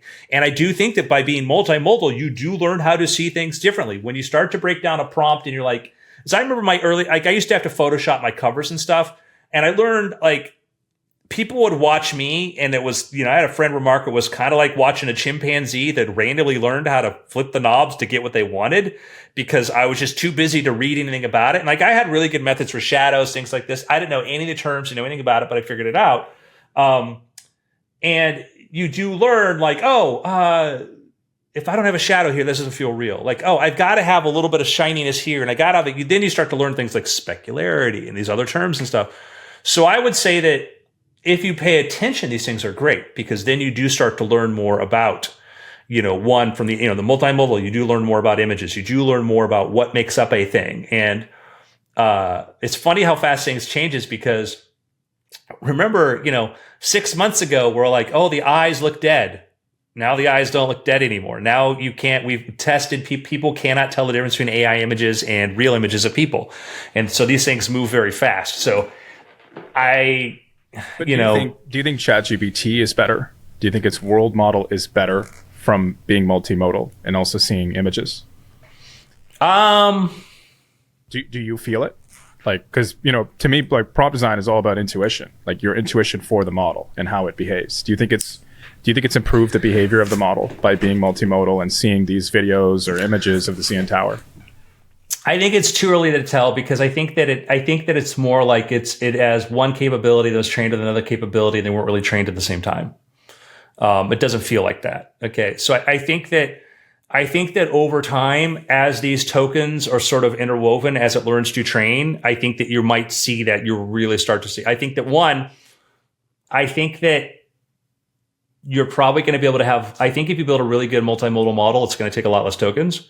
I think that it'll be able to generalize. I do see it can generalize across stuff. I don't know. I really can't say that I've seen that it's knowledge of the world, because even still, you'll take an image model and say, hey, here's an image. You'll be like, I can't see anything. You're like, yes, you can. Like, oh yeah, I can see this now. And so, okay. But yeah, there is that I think we're going to see it more, because I think, again, part of the way it just has to do with, like, we kind of like took a cool kind of image model, a clip, sort of model, and we took a GPT model and kind of put them together. There's a lot more to it. I don't mean to undersell what's doing there, but I'm saying how it feels. So, okay, I see. What would it take for ChatGPT to write maybe half your book or a whole book? Okay, so I've made this prediction, and because I get asked, because as a person who's a writer and written 20 plus books, so my latest one, Night Owl, right here, and coming in March, Dark Dive, another bestseller. People go like, hey, do you use it to write your books? I'm like, one, I go like, I wish, but I don't really wish, because I love writing my books. It's like, do you use an AI to ride your bicycle? Like, why have a bicycle? Like, I want to ride it. I don't actually have a bicycle, but in theory. So the challenge is that my prediction, by the way, I'll tell you right now, is that I believe an AI will be able to write a good novel. Like, people like, I built the script that can write novels. I'm like, my challenge is for you to read it and tell me you liked it. Which yes, I can get an AI to put 50,000 words on paper that each sentence seems to connect to the other one, but doesn't connect together. My belief is that an AI will write a good novel before George R.R. Martin finishes the Game of Thrones series. So that's either very optimistic or very pessimistic. You decide. But I do think that we're going to see an AI write this. So the challenge has been is that if you look at what most models are trained on, the new standard is like 4,000 tokens of output, which means that when these models are trained, they're consuming at most in the training data, they're really only training on 3,000 words at most, but a lot of it's broken down or paragraphs and stuff. So these models aren't being trained on book length stuff, which is not naming anything particular, but there are some litigious people out there claiming these models read their books, and their proof of it is the model described a lot like the summary in Wikipedia, and that their publisher published everywhere, which, like, that's not a proof that, because the model can't read a book at this point. Well, now it can. Now with the 1,000 token stuff, or 100,000 token stuff, in theory it can, but they're not trained that way. So these models haven't been trained on vast amounts of text. So I have a book. I set things up in the very beginning here. I have a little payoff here, and I pay off things over here for there. You have to, a model could tell you about that, but when it gets fascinating to me, because if people would say, oh, there was a Google researcher like, oh, it described this thing to me, told me it read this book. I'm like, okay, it will tell you it saw a movie, and we know it didn't watch the movie, right? It knows as much as you would learn by standing outside the movie theater talking to people who saw the movie, right? It could convince you saw it, but it didn't. And so people are still hung up on like, well, it didn't. I'm like, no, we haven't interacted with a model yet that's actually read Shakespeare. We've never used a model that's really read an entire book. It may have read pieces of some public domain work, but it's never read its entirety. That is going to change. That is going to change soon. The problem is training on 100,000 tokens at a time when you're trying to do a session is extremely expensive. And it takes a tremendous amount of bandwidth to be able to do that, whatever. but it's all a matter of scale. GPT-3 at its time was a big, huge, bold bet. GPT-3, remember, they made the 5th largest supercomputer on the planet to train that model. And people are like, why are you going to do that? This seems kind of crazy. Google, which invented the transformer, was like, you sure you want to do that? And then it's like, here we are. Well, of course you train on, you spend hundreds of billions of dollars on that. So it will. The answer is it will. When you start training on much larger pieces of text, it's just that your computationally is going to become much more expensive. Qualitatively, what would you like to see before, like, you hit that point? Like, say, generated a book, something that you want, your style, idea, whatever. Qualitatively, what are the elements you like to see where you would then go, yes, it can do it? I want to write my books. I think, by the way, I think there's going to be a future where there's going to be all of the above. Like, I buy Stephen King books, and maybe 1 out of 3 I really love, whatever, because I like Stephen King. And for artists that worry about this stuff, like, I have fans that like my books. They like my stuff. And some of them may decide they like the AI stuff or the Eitan Lopez book or whatever the current, generative AI meme is. It's going to be a lot of the above. And I think what will happen is things are going to become brands. Like like Disney is what is a Disney movie? Who is Disney? Where is this Disney person? Well, he died. How is he still making movies? Well, there's a system that produces these things. So for me, back to your question though, about like, I think when I sit down and I don't feel like an AI wrote it. And I see that now with like AI, how many times have you laughed out loud because of something that a GPT model did? I have. Like I've had, comedians love to say, well, it's still not good at humor. And I'm like, I don't know. I can give it today's headlines, and I guarantee you 3 or 4 jokes it comes up with, I'm going to hear tomorrow on a talk show. Okay. Or they're like, oh, it can do like a tag. It can do like maybe like an Academy Award winning tag, but not the real, closer or the opener or any of the actual hard hitting punches. And I'm like, you look at some of this exponential progress. You're like, really? Like, you don't think? Yeah, go ahead. Sorry. Like, I understand what you're saying. Like, I personally believe creativity is all about control, right? Like, I would rather DALL-E 3 do exactly what I tell it and make all the edits the way that I want and give me more control over the work, right? Help me conceptualize and make things that are truly my vision, right? But I'm saying qualitative. Like, I'm almost asking you to unbundle your own work. like for example, like I think for you, Andrew, like your writing style is like a very problem solving kind of approach, right? Like you might start with, I think you mentioned something about, what would it be like being a spy? And then that's sort of that was like the origin of your book is like, what would that process kind of be like? And so, qualitatively, so if I was to review a model that tried to spit out something in your style, I would want to see like one qualitative characteristic would be, it seems like it started out like it was solving a problem. It seemed to lean on Andrew's very interdisciplinary polymath background and history. Like it is varied interest. Like I should be able to feel that in the work. What are these kinds of things that you'd like to see from a language model? I don't think a language model would have a hard time discerning my style. It would pick up the things you said. Like I write mystery thrillers, and so mystery thrillers. I'm not writing literary fiction. I'm writing things where people are trying to solve a problem. Who killed this person? Why did this happen? And so every chapter is a person moving closer to an objective and trying to solve things. And my characters, I like complex characters who have really interesting sets of knowledge that don't quite fit the problem at hand, and they have to sort of adapt to it. And so you could probably break that down into it. The thing for me is really, I think the style part will be easy for a model to discern. Really, the hard part is, as you saw, because of the way we train these things now, they like to summarize the idea that I need you to set something up I'm writing a sequel to Night Owl right now, and I have my character who's this former counterintelligence agent who's now working in tech. And I've got the new book, kind of his character arc is he's still cynical and treats everybody around him kind of like he did when he was working for the government, where you're either a good guy or a bad guy, or you're, whatever. And he's got to realize that some of his methods are a little bit too hard hitting, a little bit too pushy. and that he has to kind of give people a chance. Anyhow, point is, I set things up in the beginning. I don't explicitly say, yeah, he's too mean to this person, and I have to subtly do this thing and work my way through the book.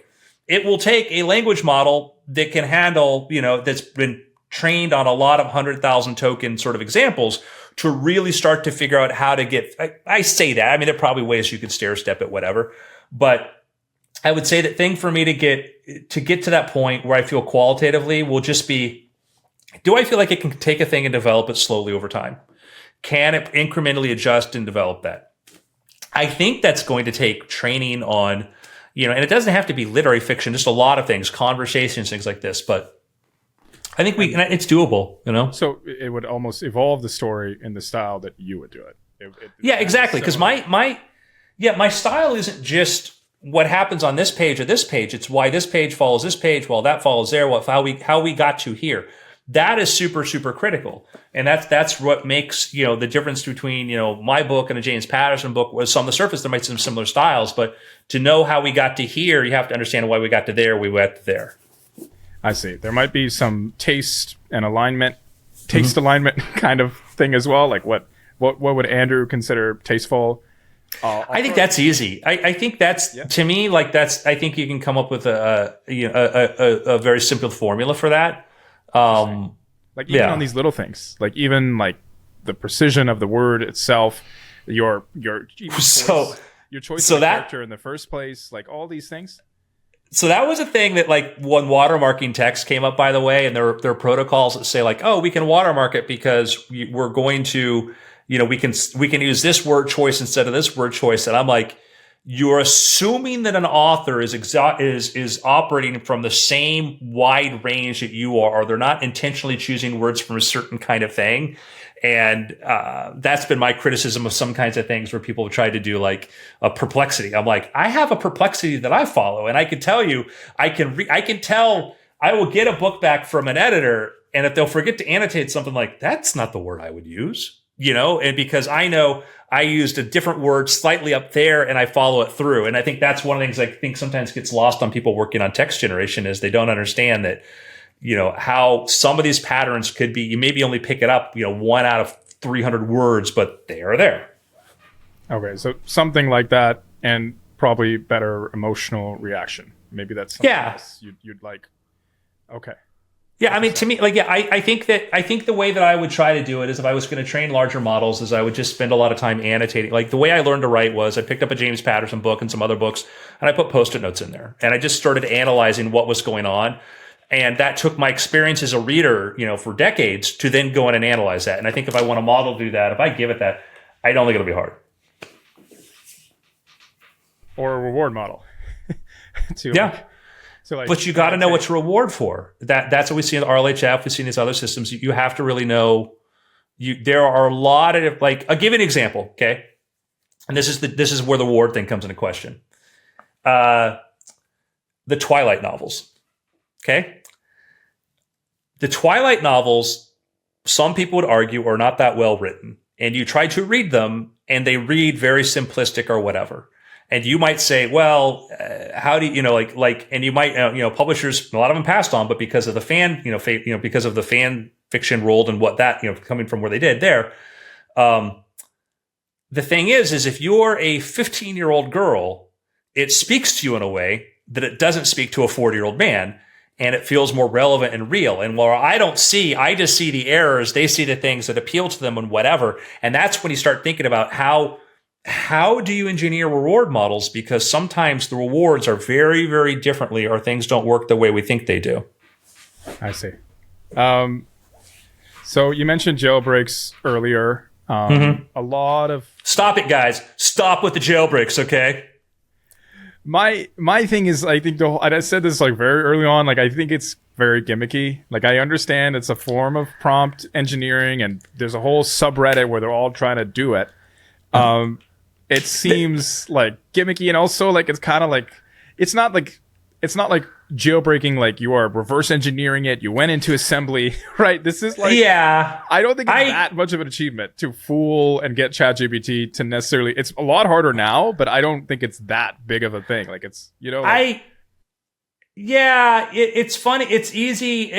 It's funny too because like you see that like I'll see jailbreaks too, or this really really long thing. I'm like, dude, I could show you how to do this in 3 sentences, and it's not working the way you think it is. You know, a lot of it's like it's the spoiler alert. You're just exhausting the model. You're just flooding it with so much text that you're exceeding the window which it was trained upon, and so now it's just gonna like it's a lot of times people don't they think it's like you're an expert level AI. Da da da da da da da. I'm like I can show you much easier ways to do this, but it's fun, and I think that. It is, a lot of it is like the magic word that'll get you this or 10x this. At least people are exploring it. Remember being back in 2020, trying to tell these people to play with this stuff and to get involved with it and to do it. And nobody wanted to. Now people are. So it's awesome. I think that's great, you know. So I think that, you know, I've always argued my position on safety, which is my opinion. Again, I am not, decided to go pursue a startup, which was not an easy choice, leaving OpenAI to go do that. But the advantage now is I get to say things that I couldn't say before. But like my opinion on safety is like the goal of safety is to prevent the model from accidentally telling you something you don't want it to do. Like if I say I had a disagreement with my friend, you don't want it to say like, well, you should start a fight club and kick his butt, you know. But if I want to write a book called Fight Club, it should let me write a book called Fight Club, you know. So, well, not Fight Club because that was written. But my point is that the goal of these things, in my opinion, should be to not inadvertently tell you, like, if I want to write a book about a bomb maker, then maybe I should be able to describe, you know, how to make a Molotov cocktail, which is pretty simple, or how to make this sort of stuff because it's in an encyclopedia, you know, but not suggest it to a 12-year-old for a science project. Yeah, and by the way, in the pre-show, I mentioned to him, like, it's so exciting to have you. I'm sure, like, you have, like, all this stuff built up. So, yeah, it is awesome to, like, I can't imagine being on the sidelines and being an expert on something. And also, obviously, you can't talk about it or as freely as you'd like to or commentate as much. But just, like, going back to that, like, you know, essentially there's been, like, if I was an OpenAI historian, like, I would say 2020 was heyday of demos. Right. Mm-hmm. Basically 2021, like, you know, cool, reliable things about InstructGPT, apps, right? Some more apps, I'd say, than 2020. Late 2022 was all just like ChatGPT, you know, like it was all like all the things it can do. And the jailbreaking was not long after, right? So these are like maybe the different eras. I'd have to think back, make sure I got the dates correct for all that. But anyways, what's next? What's the next era? You mentioned instruction, but maybe these things with vision, maybe these things with the audio version where you could talk to it. What's going to be the next era of prompt engineering? I think that really once GPTs were exciting because finally you didn't have to use, you know, my buddy Bram Adams who made chronology and then a LangChain. There were these different libraries to help you sort of prompt, you know, stack these things together or get them to use tools and stuff. Now it's built in. Now, if I want to build a really cool application, I can go inside ChatGPT on the web, never have to open up VS Code or anything, and I can build things that can run code internally. I can tell it what code to do, tell it what libraries to use. If I need to, I can build my own little API to do some other function for it. I think there is so much mileage to be gotten out of that that's insane. And a conversation I've had with a lot of people, like GPT-4, my biggest push was like, if you ask me, you know, which would I want more, a bigger context GPT-4 or a GPT-5, I'm like, right now, just bigger context GPT-4. Like to me, like that's the thing that really, it's smart enough to do most of what I want to do. Now, granted, maybe I'm not smart enough to think of really smart things to do. GPT-4 with tool use, and that was the really big shift was, I think the big thing we should talk about was functions, was the idea that once it was easy, and back in GPT-3, I was building function calling stuff, but it just took a lot of tokens. It was just a pain to do that. Now that it natively understands functions, it can call JSON, it can output JSON and stuff like this. This is insane. Like this is, it went from, you know, it's a tool user. It is, if you follow the story of evolution, once things can use tools, you get rapid development. And I can use a GPT 3.5 to train a better GPT 3.5 model. I can even use it to help me create synthetic data. I can write stuff that's much more simpler now. So I think the really big thing is tool use, I think GPTs, are big. You look at the assistance API, and I think once people really start to wrap their head around what you can do, like, I can have 5 different assistance APIs do different things and call this API to do that. It's hard to wrap your head around, and that's why we haven't seen like a ton of like blow your mind away kind of stuff, but we're going to. And so I think that just right now, like the next thing is just really going laterally. Like I wrote about 3.5 when it first came out because I was so excited, because one of the tests that I would do was I would look at how it handled arrays. And the model's ability to handle arrays of data told me something. If it could handle arrays of arrays, it meant it could actually process 3-dimensional data. And I don't know if you remember some of the examples I made, but I started making games and stuff, because a lot of games are based upon arrays for game scenes, things like this. And when you start to get into that, you can get into volumetric things, you can get into more problem solving, all of that. I think that one of the things that's going to be important is I want a lot of the research being done on prompting, I think, is very well intentioned, but it's written by people who are kind of new to it and aren't as exploratory as they could be. And I see that. That was one of the questions I think you mentioned to me before was, I've been kind of critical of prompts that I've seen in some of the research papers, because I sometimes look at it like you're just setting this up to give you the outcome you want, versus go out to the community, ask people, go into a forum thread and say, how would you do this better? And I think that if you're a researcher and you listen to this and you're saying, okay, I want to write a thing, literally go into a Discord, go into the OpenAI one, go on Twitter or whatever, ask back, say, hey, I'm doing a study. Could somebody find a better prompt to do this and get me a better outcome?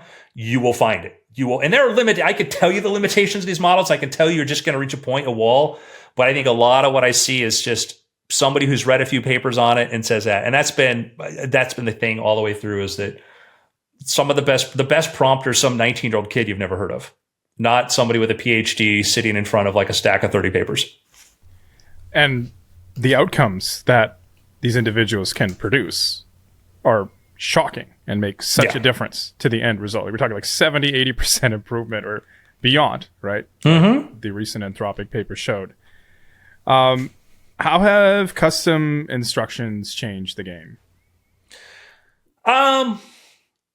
So the upside of custom instructions is that it makes it just a lot easier to not have to repeat stuff. When they first came, and I really couldn't tell you like the path of how much they've improved on how much it pays attention to that. For factual data, it's very, very good, is it'll pick up and say like, it'll know you don't have to repeat the same thing, who you are, whatever. As far as stylistic things, as much as I try to tell it, like, man, give me the full code, don't truncate it, don't say insert your thing here, still doesn't pay attention to me. I think it will improve, but it certainly has made it a little more stateful, which is good. That's been the hardest part about ChatGPT, is that every time you start a new session, it's like, hi, I'm ChatGPT. How can I help you? Nice to meet you. And you're like, ChatGPT, we've known each other a long time, my friend. It's like, oh, okay. So it's made that better. So there's some continuity. There's less facts you have to tell it.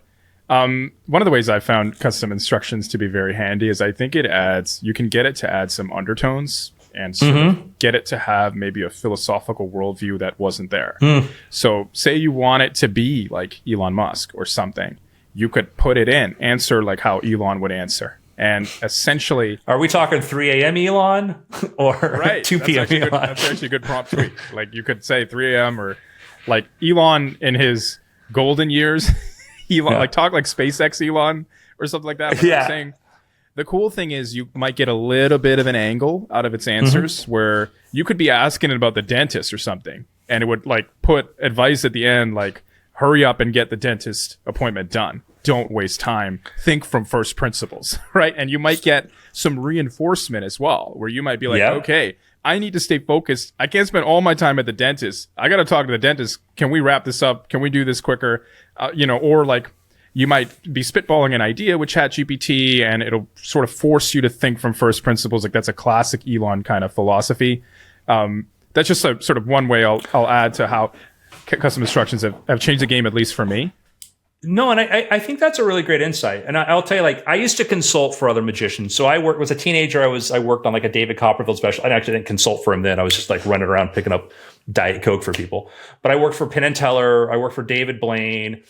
And I had to learn how everybody else, how they saw as a performer, how they thought about things and what they would do. And that was super helpful because if I was trying to contribute a magic effect for Penn and Teller, it would be very different than like my own show or David Copperfield. And so you would learn to think about how people broke things down. And I became a big fan of understanding different people's modalities. And that's actually what I ended up learning how I learned to invest. That's how I learned to do a lot of things. I'd look at very successful people and like talk about success in these clues. What are the clues to the way they think? So I think that is it is not taught nearly as much as it should be. And it's a very useful thing. And you can get the model to do that. And like I said before, if you have it break a thing down and say, this person thinks like this or thinks step by step through this sort of thing, this is their approach, you can get great outcomes. Like as a creative exercise as a magician, I would imagine there was a magician and another Canadian, Doug Henning in the 70s and early 80s, who was one of the first big TV magicians who went on inspired David Copperfield, whatever, was this very hippie magician. And I would say like, okay, how would Doug Henning do this trick? How would Penn and Teller? Very, very different. How would they do that? And as an exercise for you thinking, it would stretch your mind and your capabilities. And I think LLMs are the same way. You know, you could just say, let me give part of what I would do when people would ask me like, how can I prompt? I'm like, well, have it do two extremely different examples. Just have it start in two completely different spaces, because you're basically going to start neurons that are very far apart from each other, and they're less likely to go to the nearest thing. They're going to have to find something that's a better fit. I see. One other thing is this applies to fictional characters as well. If you've always had a character you admire, you can put them in the custom instructions, which is something I do. And you can sort of have that aid and guidance of your favorite character, your hero that you might look up to, even though they're fictional. I'll say real quick, I want to give you a bit of a break, Andrew.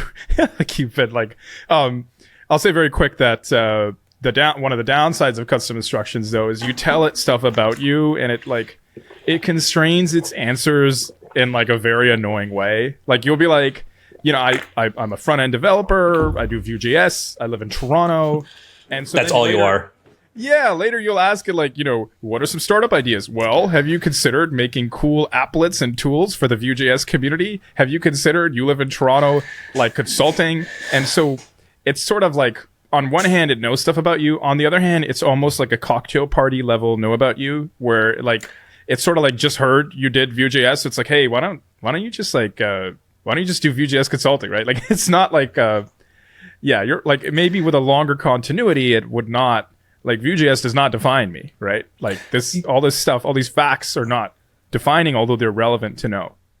I had to, when we did custom instructions, I think I had to write the examples we had for the blog post. And that was the sort of thing where the hard part was not trying to create a caricature of a person, which I completely created caricatures of people. And I'll show you a thing that I thought about long, and I think that we're kind of getting to, and one of the reasons, like, seeing how other people use these models, I think is interesting, because you start to see, I'll share with you my screen here.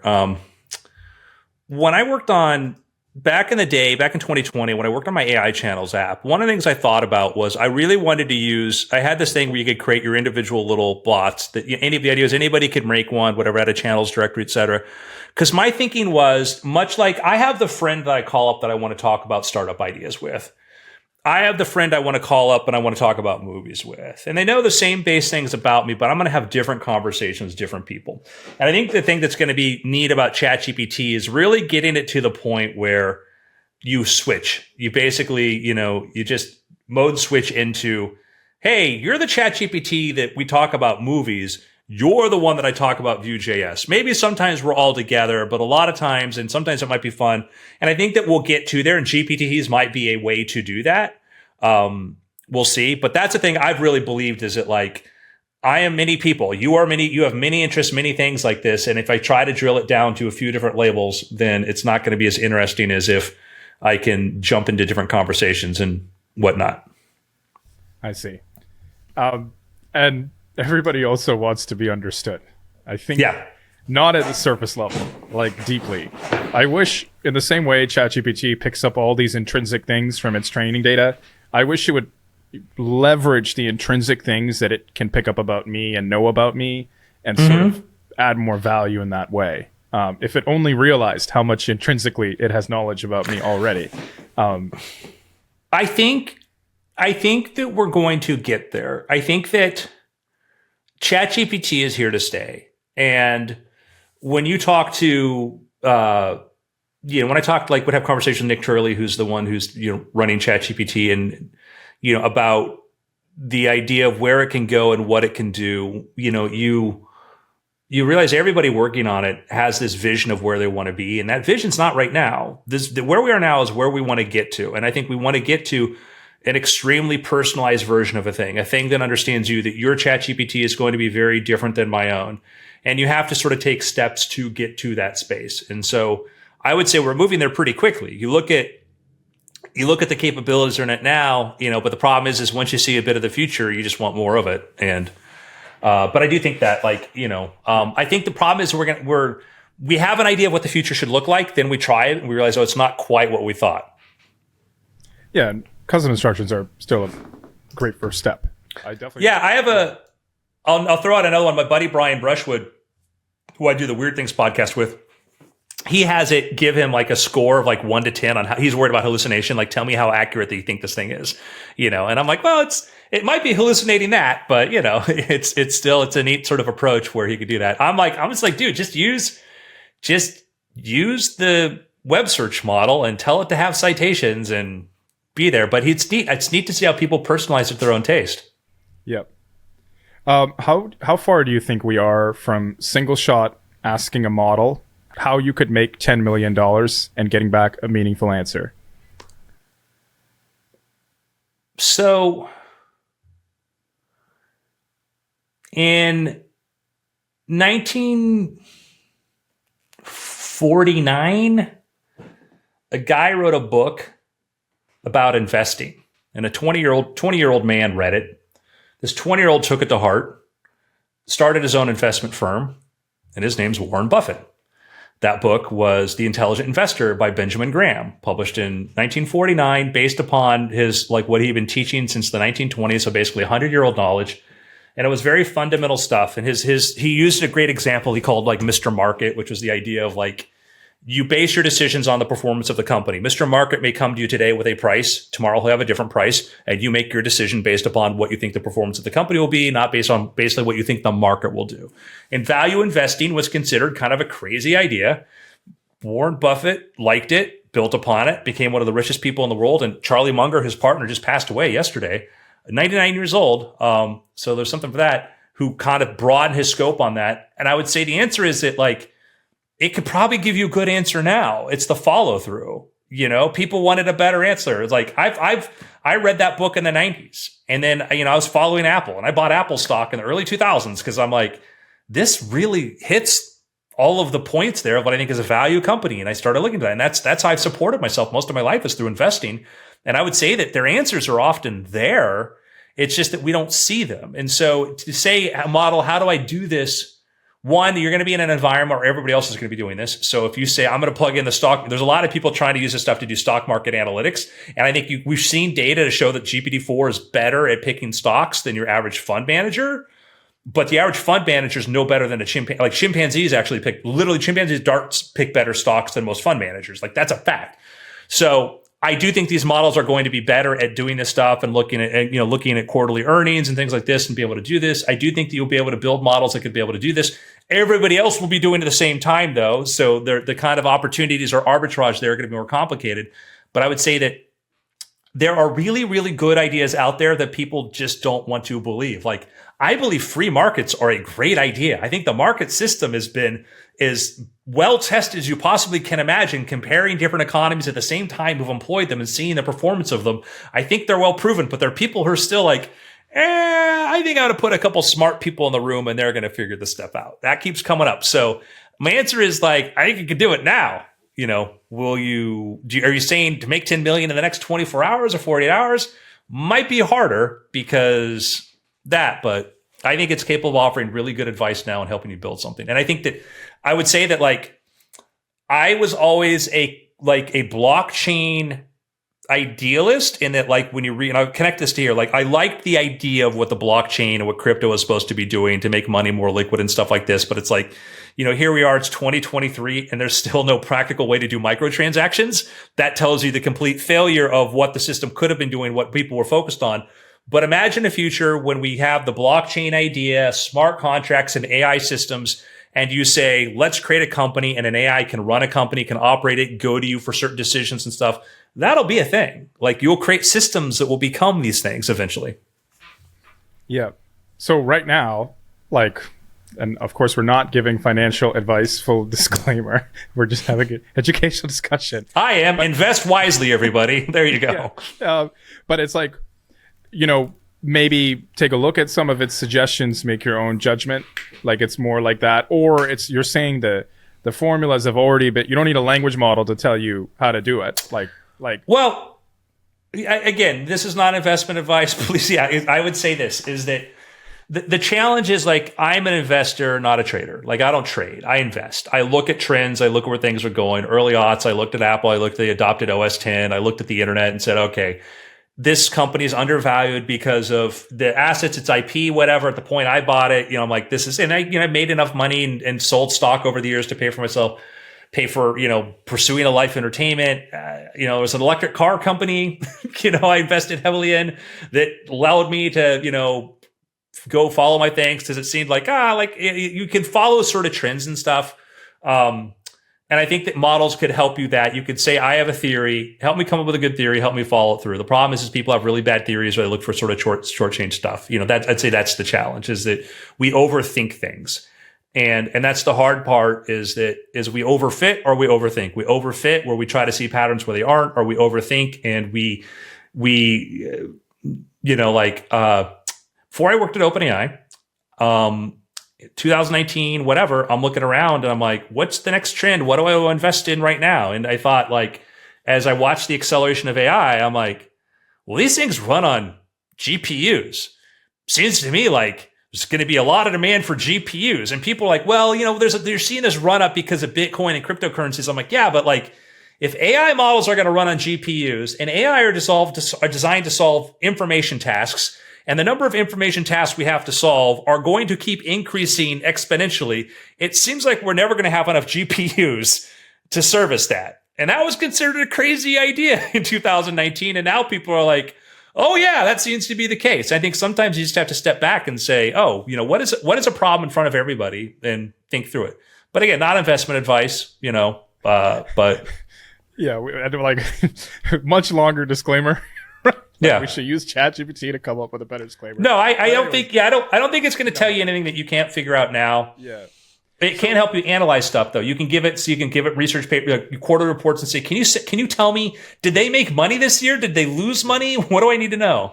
So I certainly have a vision around this. Like, I put out a really long article last year. I called it like a matrix model, like something that it's a language model that helps you defy the matrix, right? Like, you're dodging bullets, or it has such an understanding of reality that it allows you to maneuver in these unconventional ways that could potentially make money or accomplish any other goal.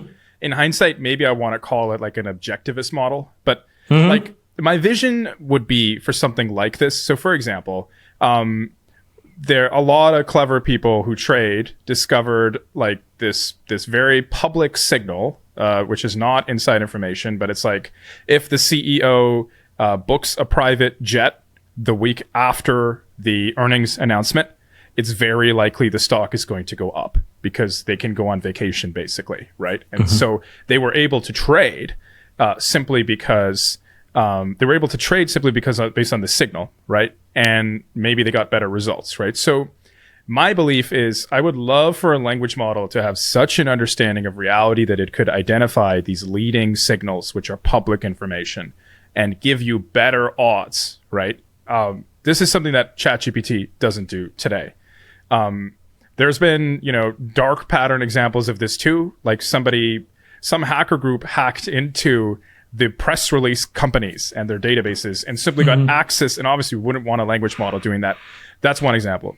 A crazier example, like what I imagine a super intelligent objectivist model would be like, is, you say you want to make this much money. So it tells you, okay, go hold up this sign on Bay Street, which is like Wall Street in Toronto. And this vice president will be driving down to work, be in the, he's going to go to the parking garage at the back. So hold the sign there, right? You have the sign. He approaches you. When he approaches you, tell him you want to be his assistant, right? And from there, work your way up from assistant to actually getting equity in the bank, because it turns out in 2 years later, people are going to realize that, the bank is highly invested in this kind of crop, right? And it's going to run into like a shortage a year from now. And basically you will become a multimillionaire just from your bank stock, right? So like these are the kinds of things that I would want from a language model rather than just repeated advice from the intelligent investor. But I'd say that to make the intelligent investor work is you had to be able to find the pattern of the companies. And so Benjamin Graham tells you, how do you find companies that fit this pattern? And Warren Buffett invested these. Then eventually he found out that he had found all of them. And that was they said, well, now you're done. Now we've all of these undervalued companies have been bought up. And then he changed his strategy. Then he started and that was the Charlie Munger came in. And he said, hey, sometimes the value isn't in the quarterly report or year after year. Sometimes the value is a signal you can't see. Warren Buffett was looking at Coca-Cola, and he thought about buying Coca-Cola, but said, I think its best years are behind him. And then he did research, and he went and he found a Wall Street Journal article from something like 1922. And somebody said, from time to time, an investor looks at Coca-Cola and thinks about investing in it, but then realizes its best years are behind it. And then Warren Buffett said, screw this, is like 1970 something. He's like, he buys Coca-Cola. Turned out, great investment. Warren Buffett bought See's Candy because he realized, there's a signal there that other people haven't picked up. It's a brand, it's consistent, whatever. So he got into Coca-Cola, he got into McDonald's, he bought Apple because he said, there's a signal there, there's a pattern there that other people aren't picking up. And I think these models can pick up these kinds of patterns if you know where to look. The problem is being willing to say, okay, I believe in it, because you don't get the certainty. When you heard the tip about the CEO thing, by the time you heard it, you're like, well, is everybody making this investment now? Is everybody doing this? So, and if you find it for yourself, you sometimes wonder, is this real? And you want to test this. But I'll give you a somewhat related example. I'm in the middle. I'm in LA. I'm in this building for some big entertainment company everybody knows the name of, and I'm about to go do a pitch. And the executive walks in, and I'm pitching some science-based show or something like that. I'm there with my producing partner, and the executive walks in and just lets out this sigh, because we're in this conference room in the middle of the building. There's no windows. And she's like, I hate this room. And I'm like, I've got to go try to sell this person on an idea for a show. I got to try to sell them an idea for something. And she sits down, she pulls up a sheet of paper, goes like, and who are you? And it's the worst. I like literally, if there was an ejection seat, if I was there with my business partner, I would have been like, you know what? This is a horrible start. I'm going to leave. But I sat through, and all I did was I sat there and I said, okay, I like to pitch. I like to be creative. The problem is I'm trying to pitch a thing to somebody where the stakes are so low. They say yes. It's not like I make a huge fortune from this. It's I get enough money to average out to be a good income for the next several years. I'm like, what room do I need to be in? And I'm like, I shouldn't be in a room in LA. I should probably be in a room somewhere in Silicon Valley, somewhere in the Bay Area of tech. I'm like, I need to be in tech if I'm going to go through. I'll be the same problems over and over again, but the zeros will be better. So that was a pattern. That was the sort of thing you say, hey, how do I apply this? What do I do? Some people were really smart, did that in the 90s. I wasn't that smart. It took me till I was 40 before I moved to LA, for me to pick up the signal. You're in entertainment. You want to do TV. Wonder where you should be. So I'd say that I think you and I could probably spend a weekend going through data and stuff and probably pick up signals, but will we have the wherewithal to follow through? I would love for ChatGPT to identify these signals and tell them you explicitly. I would love for it to identify these kinds of stock market things that nobody's thought of before, right? Mm-hmm. Something like that CEO thing. Something that it's just got such an objective view on reality, or by combining things. Have you compiled a list of these signals? No.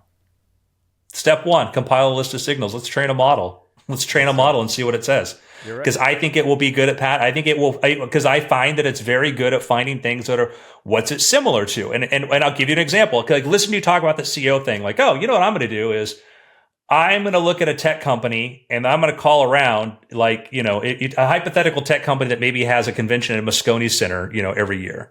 I'm going to find out hey, how much floor space did they reserve?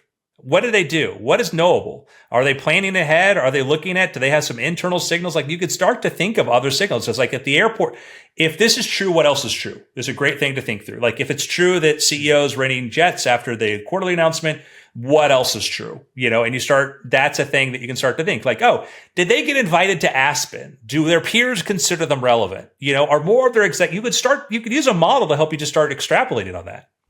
I see. So use it as a not investment advice, everybody. Everybody relax. Cool. Pump the brakes. Yeah. But it is important what you're saying, right? Instead of sitting around waiting for the holy grail, right? This stock market, all-knowing, omniscient, omnipotent model, use what's available today, right? Use it with your own cleverness and quick wit and see where the adventure leads you. You may actually identify signals and make tons of money. Yeah, there are a bunch of people sitting inside of investment firms and things like this right now playing around with all sorts of stuff. How much do you know about James Simon? Not a whole lot. So James Simons was is a mathematician. MIT, worked with like the government doing mathematical models, prediction systems, things like this. And then in the late 60s, early 70s, he started to look at this. He was a very, very advanced on cryptography, and he kind of pioneered the whole firm of quantitative analysis, and he is a billionaire. He was a mathematician who went for that because he looked at a point where people were not applying computers to looking for mathematical predictions in the market.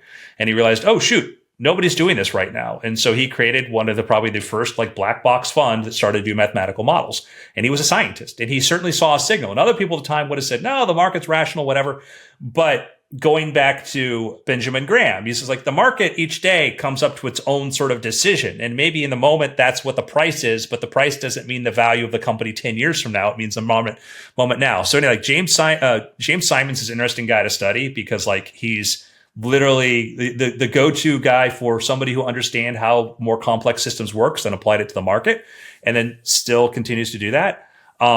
Now you've got a lot of like there was prior to the ML AI boom, you come out with certain degrees of advanced mathematics. Either the NSA tried to hire you to go work in some basement somewhere working on super stuff, or you went to go work for some black box fund that was like figuring out like what happens when the Malaysian currency goes up 3 ticks, whatever. So there is going to be a big stuff right now in the ML space of people trying to apply these models to it, and I think that they're seeing that. There was talk, you saw some stuff came out where people said they was good at doing predictions. I think a lot of the really interesting results nobody's talking about right now. That's awesome. And I just want to be mindful of your time and exhaustion.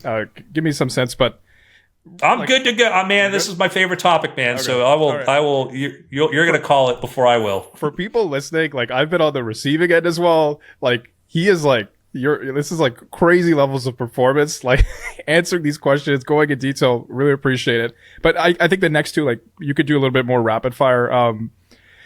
How do you make a chatbot reliable and more safe? And for like in the context of you have an application, let's say you're a small municipality, you want to open a chatbot up and let citizens ask questions. I think that often 99% of the time, the question they're going to ask has been asked before. So one of the things you can just do is just use a retrieval system. Another method is you use a beta with people you understand. You get a bunch of data that then train a fine-tuned model on. Find out where they want to go. And actually, you could then also do a distilled model or retrieval. Retrieval is often all you need. There you go. New research paper idea. Yeah. Retrieval is all you need. Rapid fire. How do you get ChatGPT to consistently remember criteria and work within constraints? Good question. System messages. If you start off, one way to do it, a simple way is when you start off a conversation and you give it a bunch of data, you then save that, you export that conversation thread and you just save that and you just go back to that thread again and again. You get like 4 or 5 deep and it's really good. Save that thread. What about DALL-E? How do you get it to better create within the constraints that you give it? DALL-E is challenging because DALL-E is extremely capable. If we're talking about DALL-E 3 and ChatGPT, Man, some of the restrictions are weird. I was trying to do a demo and I had it put like different colored hats on cats. And then I said, add a dog with a Sherlock Holmes hat, and it didn't want to do it. I don't know why. I don't know why I didn't do it. It didn't do it. And so, and I'm, it wasn't the goal, but it is sometimes you have to deal with that. One of the things I ask it to show me the prompt because I want to see why it arrived at what it did, or I get a very descriptive prompt to it. So even though it will write prompts for you, it optimizes for certain things that maybe you're not optimizing for. So I'm mindful of that. It's fun though to give it a photo and say, break this down into style and tell me what it is, and then learn from it. Yeah, that's one of the good things and bad things is people are just not reading the prompts that DALL-E comes up with, and then they're frustrated that it doesn't do that. It used to be a lot more like keyword search, DALL-E 2 versus DALL-E 3. Yeah. And then when those conversational elements fail in DALL-E 3, when you follow up and it doesn't do what you do, it's very frustrating. And at times you kind of miss DALL-E 2 where you could just rapidly experiment with different keyword prompts and maybe get better answers. Yeah. All right. So a little bit more, detailed kind of question. What's your prompt practice like? Do you use pencil and paper?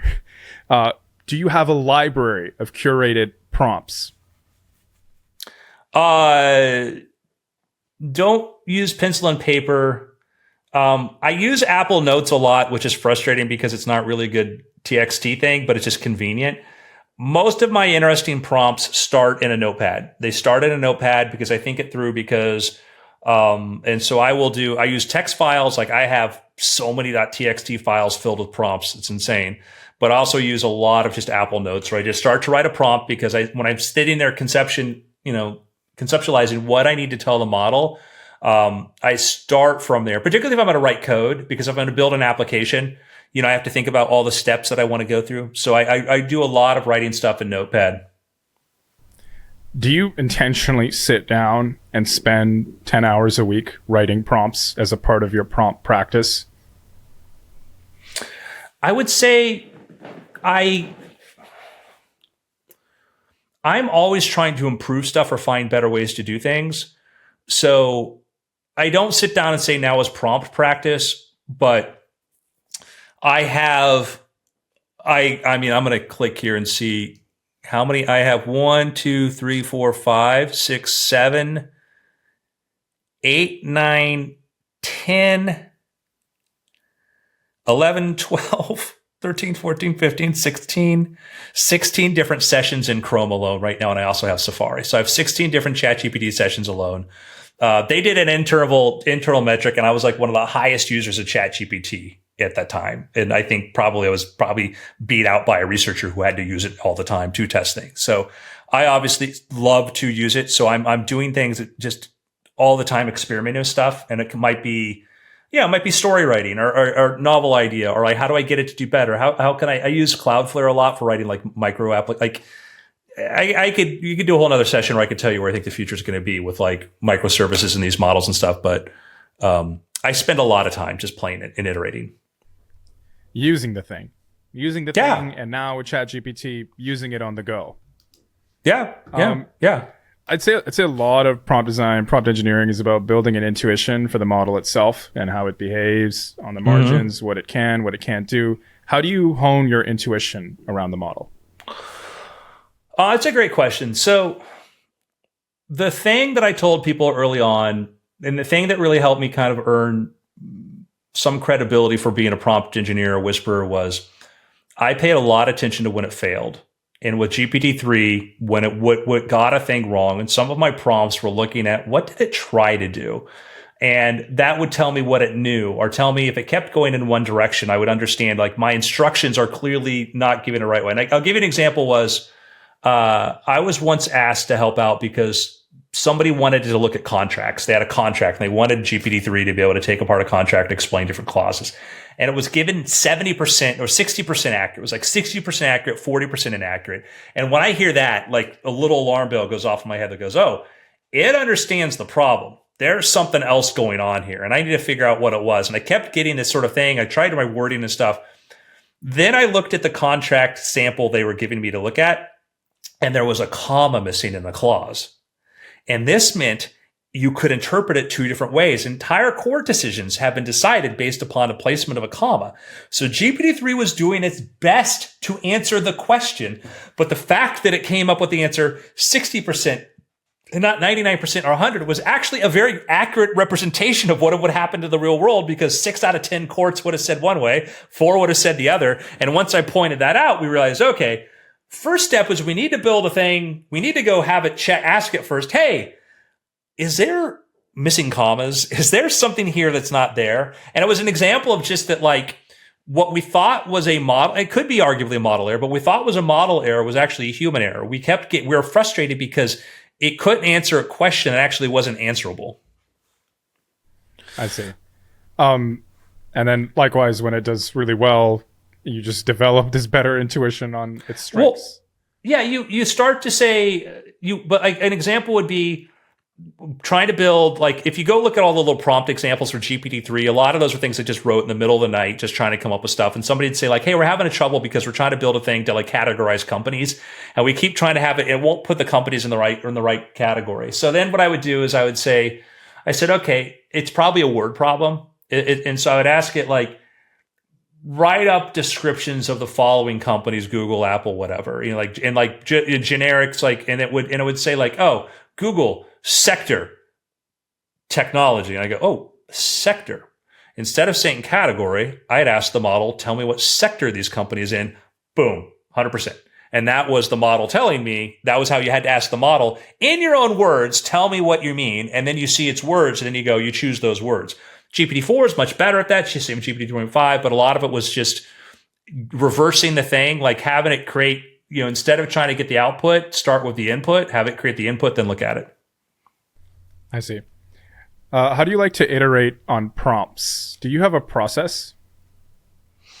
Yeah. So I used to build tools. Like I had gpttools.com, which was a way for me, because like I had one of my first assignments was like, hey, we've got Ada, Babbage, Curie, and DaVinci back in those days, those models. And I was like, can you figure out the capabilities, what makes them different? Like we have like evals, but like practical words or whatever. So I would learn the difference between prompting Curie and DaVinci and Babbage, and you'd start to understand the difference in the models. And so working with smaller models can give you an example of how to work with bigger models, because then you start to figure out, like, okay, how explicit do I need to be, whatever. So for prompt iteration, you start with, I like to start with to figure out what the model knows and then work backwards from there.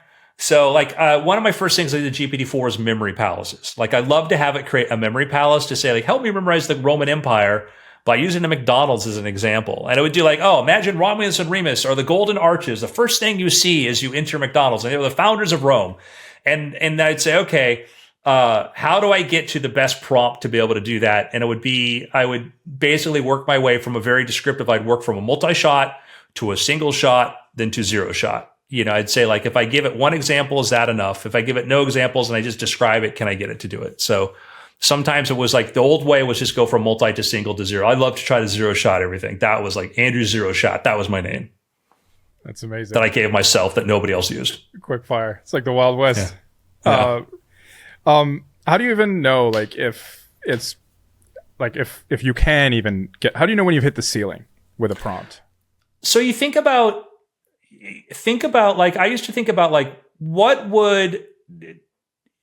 if you took a bunch of publicly available data, Wikipedia, Reddit, Twitter, some stuff like this, and I said, what would you know about the world through that? What would you understand about the world from that, right? And like, well, I know it'll be able to describe books because people have written summaries and stuff and things like this. I know it'll understand that.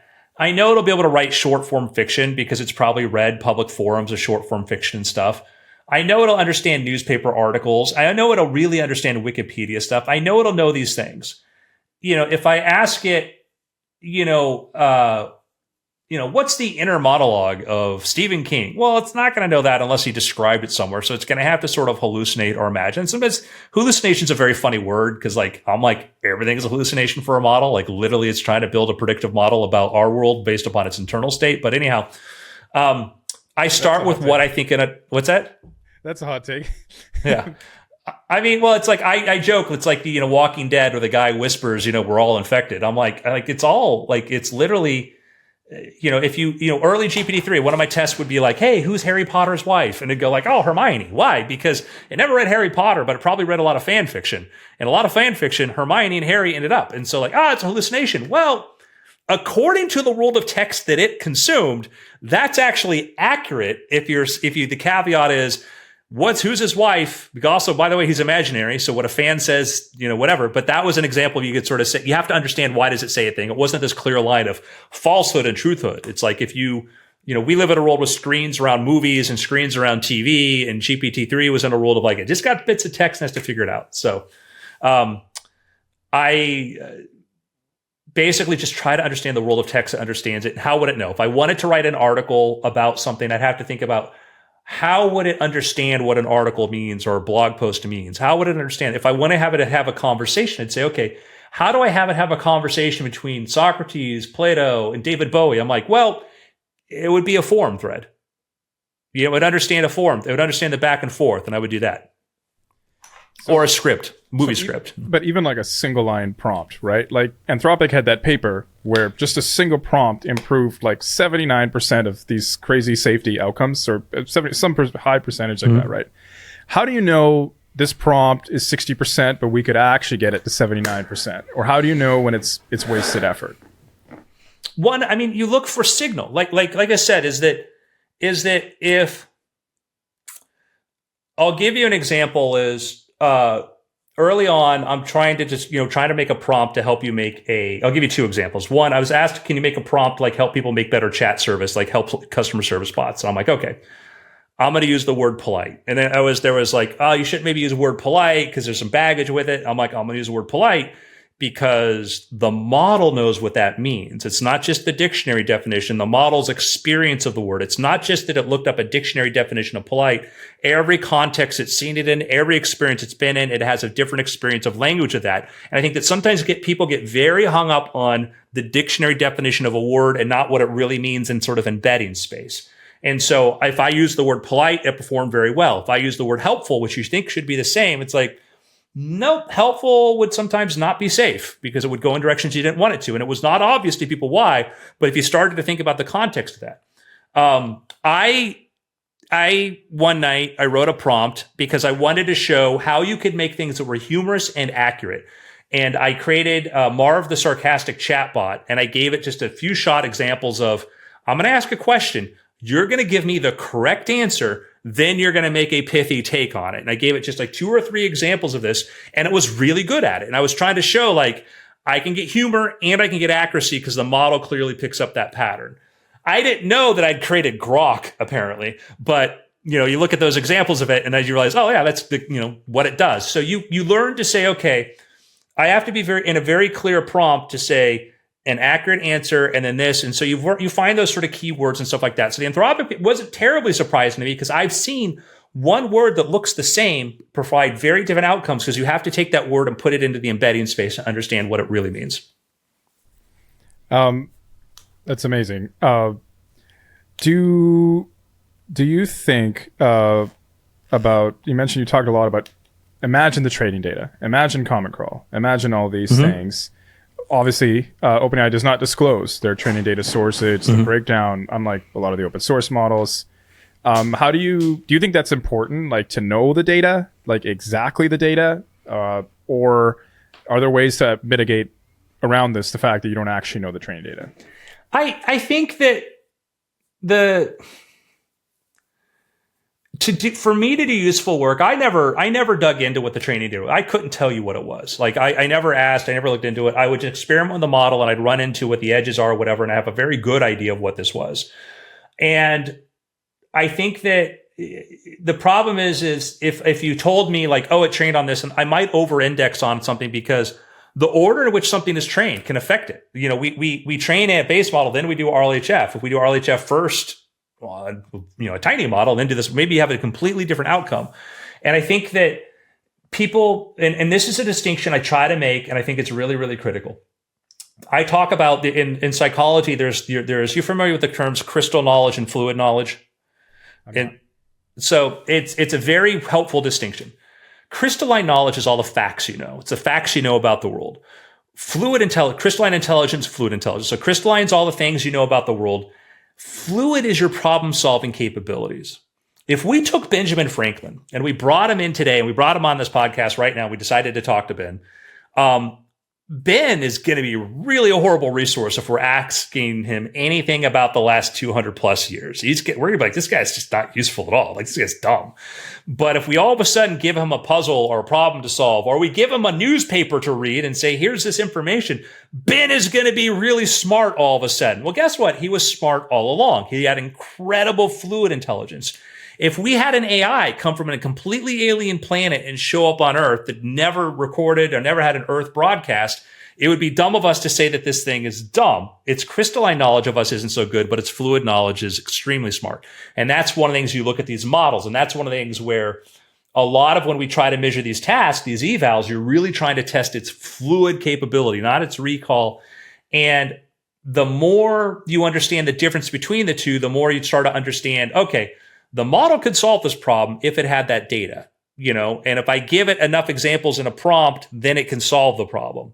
And I think a lot of things that people try to do is they don't separate that. So separate, is this a task requiring, if I ask a model to spell out, what is Cinderella? I'm asking it like, hey, what's your crystalline knowledge of this? If I ask it, can you tell me the story of Cinderella using the first letter of each letter of using that alphabet for the first letter of each word, that's a fluid task. It's got to know something about Cinderella, but it's also got to use this really intelligent word choice selection. So your answer is to give it the data. Give it the data, leverage, see what it knows, see what it doesn't know. And then you don't need to worry about the training data, the secret formula or whatever. Yeah, I would. Use. Yeah. I would like for me, like I love now using the browsing, using ChatGPT with browsing because I say, hey, go look up this thing. Now go check it. Now go tell me more. When I'm trying to find stuff out, what are your references? Show me the stuff. It is the same. Like if you go to a restaurant and you're at a table with 20 people and the waiter comes up and says, all right, what are you going to have? How much do you trust the waiter that never writes it down? Yeah. Maybe they'll get it, maybe not. And like with an AI model that has access to search and browse and do that for its crystalline knowledge, for knowledge about the world task, just search, just do that. That's amazing. Amazing distinction. I love that. One of the, exciting things in the prompt world this year was this prompt optimization paper. The very classic chain of thought prompt has been, let's think step by step. This paper came along and said, let's take a deep breath and think step by step. Now, from my perspective, let's take a deep breath is something like a very brilliant prompt engineer, designer could have came up with. But the difference was they used an optimization technique to come up with the prompt. This was not a human level creative prompt design. So the question is, what are your thoughts on these automated prompt optimization techniques? We're going to see when you train these models on all this data and it picks up patterns, the thing back to what we talked about before about pattern, when I first interacted with these models, the thing I wrapped my head around was it's not as smart as you or me, but there are different kinds of intelligence. We talk about crystalline and fluid. You may have seen the video, and I don't know how much the actual research behind this is true or not, where they show the chimpanzee playing the number game and clicking and basically outperforming humans at recalling numbers or something like that. I want to believe it's true, but I also believe that there are different systems neural networks can be optimized to do different things, and pattern seeking, pattern recognition. I have seen some very fascinating things in research I've done in my own little anecdotal way about like giving vast amounts of data and saying, can you pick up patterns? Can you do this sort of stuff? Which also means the model learns things we didn't realize. Remember when DALL-E, people like, oh, DALL-E has a secret language and they were seeing like birds and insects and stuff. And I was laughing because I'm like, no, it thinks it's Latin. It thinks those are Latin words. And so Latin, generally, there's a billion different insects and a billion different birds, and that's what it's doing. But people were like, it's a secret language. It's this. It's like, no, it just literally thinks it's a Latin name for something, And so sometimes you see these patterns that are sort of evident to you, but not to everybody else. But if a model starts to look at a model and try to figure out how to optimize and find the best thing, like, yeah, I think you're going to get more examples like that. It's exciting and terrifying. Yeah. So there's a reality where it's like automated prompts, 99% performance, 100% performance. And then you don't really even need prompt engineers anymore. Well, yeah, I don't think I felt that, like, again, like, I think prompt engineering died with the instruct models. It's instruction. It's instruction. And I think that the thing too is, like, ChatGPT is a year old today, like we said. So people having practical experience with RLHF is 12 months old, is only really 12 months old. There's the instruct models before, but really 12 months. The data that we're collecting, a lot of models were able to, like, get a big boost by using GPT-4 to create training data to do this. As we start to make more sophisticated ways of creating that kind of information with human data, synthetic data, augmented, whatever kind of stuff, we are going to see, and models prompt themselves, the next year is going to be crazy sick, because even before you get to whatever comes after GPT-4, we're going to realize the kinds of ways we instruct the model and train the data, even using conventional transformer architectures, things like this, I think we're going to get amazing results from this. I mean, across, the entire field, not like just OpenAI.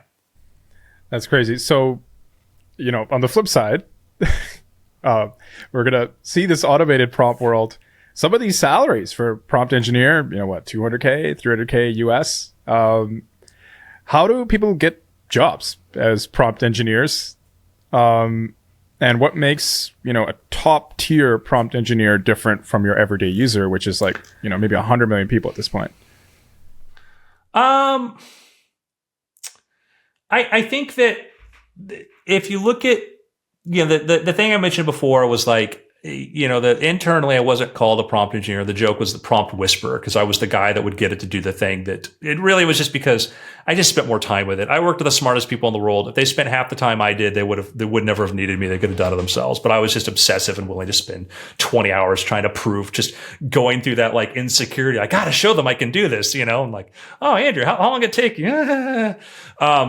So the thing is, like, I created a Substack, which I've only put like 2 things out there, and it was called How to Talk to Machines, because I think it really comes down to is what your job is. You need to understand a system and how to get a system to do what it needs to do. I do consulting, and, like, I go in and I'll get a company that'll tell me, like, oh, we're trying to solve this problem and we're going to bring in some data scientists and do this, and this. I'm like, do you have an hour to spend with me, and I'll show you how to use Google Colab and ChatGPT to get your data and to do the thing? Because you don't need those things. You don't need the things you think you need. You might save your money when you want to test it or red team it. But right now, really what it comes down to is the people who understand how these systems work and how to deploy them and how to implement them, they're always going to be in demand. They're always going to be in demand.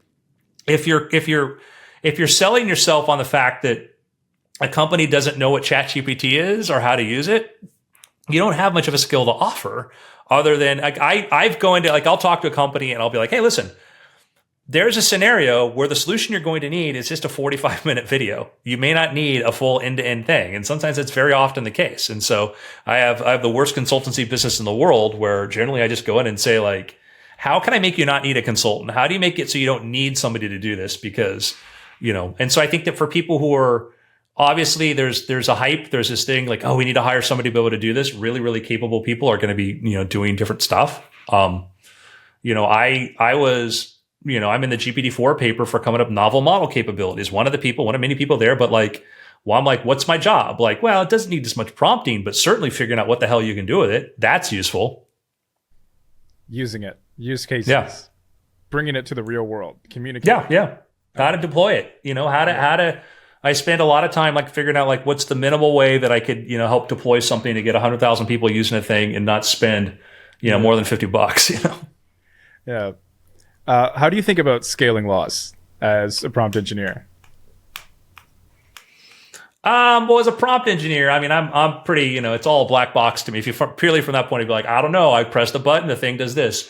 One of the things that was really remarkable about GPT-4 and was how well OpenAI was able to predict the performance targets by how much compute and where they would hit. And that was One of those things that they talked about, announced, and whatnot, and did not get nearly as much attention was the fact that it wasn't like just throw a bunch of GPUs in there, stir it, see what happens. It was like having a very good idea with this. And that, the market loves predictability, business world loves predictability, and to be at a point where you can kind of predict where you can go, that is kind of awesome. Now, part of that's based upon having kind of a pretty clear idea of what that architecture could do, early testing, early things that kind of show you signs of life. When you change the ways that you start to train your models, when you start to use different modalities, when you start to do that, it's all off the table. And as we saw, once people started throwing a bunch of RLHF data at these smaller models started to outperform. Was it because the test data is contaminated? Was it a pseudo distillation of the bigger model? There's a lot of big brain questions I can't answer, but I think that when you want to get to a really fundamental leap, like to get from a GPT, if you look at a chart, GPT 3.5 and GPT 4 seem kind of close compared to where we were. But when you know what to use and do them, you see that difference is all the difference in the world. And every time you want to get further, it's a little bit more challenging. So how do I think about scale? I think that they're very good when you understand the architecture. When you switch to a new architecture, it's hard to know what's going to happen. I see. I imagine less effort. I continually imagine less effort each scaling round. How do you mean? Like just less writing, right? Like even now, like I'm at a point now with ChatGPT where I almost write keywords like Google search. It wasn't necessarily like that in the beginning. Oh, yeah. Like I'm just putting less effort prompt wise, and this will just. Oh, yeah. So I did a thing for. When I wrote a blog post about GPT 3.5, I did a thing making games. I don't know if you saw the thing I did, like making games and making stuff with GPT 3.5. And I was able to make like a Pac-Man and things like this. And I reduced the instruction set to like 4 lines to build like a Wordle thing or something like that. And it made it onto Hacker News. And somebody said, this seems like a lot of instructions to get to that point. And I sort of, yes, but also I'm like, at what point do you want to have no controllability over this? Like, do you want a button that gives you a thing you didn't want, or what? It was that weird sort of. I'm trying to think through that process of like, yeah, granted, probably a little more simple, but like it was 4 lines to get a 300 line program, that did the thing that I wanted to do. Like, what more do you want, people? So, but the thing is, as these models become more capable, yeah, they're going to be. What happens when they're much more predictive about stuff? What happens when it's a lot more ahead of the game, which is going to happen? Yeah. So you're an expert at pitching, Andrew. You pitched. I don't know about that, but you pitched studios. You pitched OpenAI. You pitched, maybe perhaps OpenAI partners or potential customers. You pitched the developer community with the docs and stuff. A lot of researchers listen to my podcast. They would love to work at OpenAI or Anthropic. What are some research areas that would get you a job at OpenAI? I mean, it's a great question, and I've had people like I've put people in front of researchers and said, tell them what they need to do, whatever, and it depends what area you want to work in. Okay. For me to get hired to do prompting, I had to go out of the way and show just a bunch of capabilities, also be like a Swiss Army knife. Like I had to be a person I wasn't going to get hired just to write prompts at that point. That would have been crazy. But I was there because now if you were a person, a researcher that's done a ton of research into prompting and stuff like this and had a bunch of, research to show this and doing really interesting, capabilities there, that would be the way to get in there. I would say that it depends upon where you want to go into it, what you want to do. On the research side we have people who are researchers who don't have PhDs. We've had people who were hired as teenagers. We have people like it's a very unconventional company. There are people there who are doing some of the best researchers. There are people like even never finished their degree program, but they were just doing really interesting stuff. Adaptability, flexibility, things like this. Every time there was some new research thing, whatever, people like, oh, there's a new breakthrough. The people like, oh, is this something we haven't thought about? Like, oh, maybe. There was this sincerity to find the right answer, not to be doubling down, which I'm not good at. Like, I want to prove that I'm right, where they just want to know. I would say that if you're making interesting things and you have to figure out where you want to sort of, where you want to go to. Because like if you're trying to get a job as a researcher, I think showing that you just think about things differently, showing like what can you add, like, if somebody's convinced that they already have the best person working on images and the best people who understand text generation, whatever, can you show that they're going to say, oh, we want this person on the team, not because they're a carbon copy of somebody else here, but because they're thinking about something we haven't thought about before. Yeah, and the interesting thing is there's just so many of these emerging areas every year. There's so many pockets of this stuff. Like we've talked about some of this, prompt optimization, GPT-4 vision. I think of scaling laws, right? Like if you could like help OpenAI better understand scaling laws, maybe you might get a job like in a new way that they haven't thought of. Maybe some stuff around optimizing inference. There is a lot of people doing that. Like, I would interrupt you for. Yeah, I think that's one of the things that like that optimization and it's like OpenAI had to shut down access to ChatGPT new signups because they'd maxed out the GPUs. There was no more. And remember, the OpenAI, and let me describe OpenAI for a way that people maybe don't think about it is, OpenAI is still a stealth mode startup. The ChatGPT is a cool side thing that they're doing. The real product, they have told you, has not come yet, and that is trying to develop AGI or ASI, trying to develop real AGI. That is the goal of OpenAI. Everything else along there is a research thing or something that's supplemental to that, but that is the goal, is to get to building AGI. It's not, it is, most of the research part is focused on that. I tell people, like, most people have never interacted with OpenAI. They've interacted with the applied side or these other aspects of it, but the real goal is trying to get to there. And I think that that's one of the things to think about is, what one of the things that came up from is the problem with ChatGPT is every GPU that's used for that can't be used for training a model, can't be used for that. And so there's a lot of attention focused on how to improve inference, how to do this distillation. I think that like fine tuning, I think there's a lot of opportunities even there. Like, I showed you there was the paper that the reversal curves paper, which in my opinion, I think they made some mistakes in their understanding about how to fine tune a model, which led them down to a different conclusion. And I'm basically a chimp, and I was able to train a model to sort of show, hey, look, you can get a fine tune a model. You could get an outcome they said you couldn't get. I think there's a lot of low hanging fruit out there, like checking people's assumptions. Just look at what are people assuming, what do people think is real. The Anthropic paper about on simpler prompt optimization. Take a deep breath, things like this. Think, why did this work? Why did this work? What? And if this is true, what else is true? That is my favorite expression. If this is true, what else is true? Amazing. And we're approaching the end of the interview, and I really appreciate we made it this far, Andrew. You shared so much. Yeah, for part one, I think we did a really good job. So yes, let's do part two again. So if you had to guess future capabilities from a future GPT series like model, what kinds of capabilities would you imagine it would have? So the challenge here is that I've been kind of vocal on Twitter about the danger of expertise in that one, man, there are a lot more experts now than there were 12 months ago. And a lot of these experts now did not have a clue where we would be today. And that's one of my first warning sign is people that are like, well, this is gonna be this is the dead end here, or this is this, or can do this, or can't do this. Like, what did you say? Did you say anything a year ago? Where were you? And give me a specific prediction about where we will be a year from now. I don't know.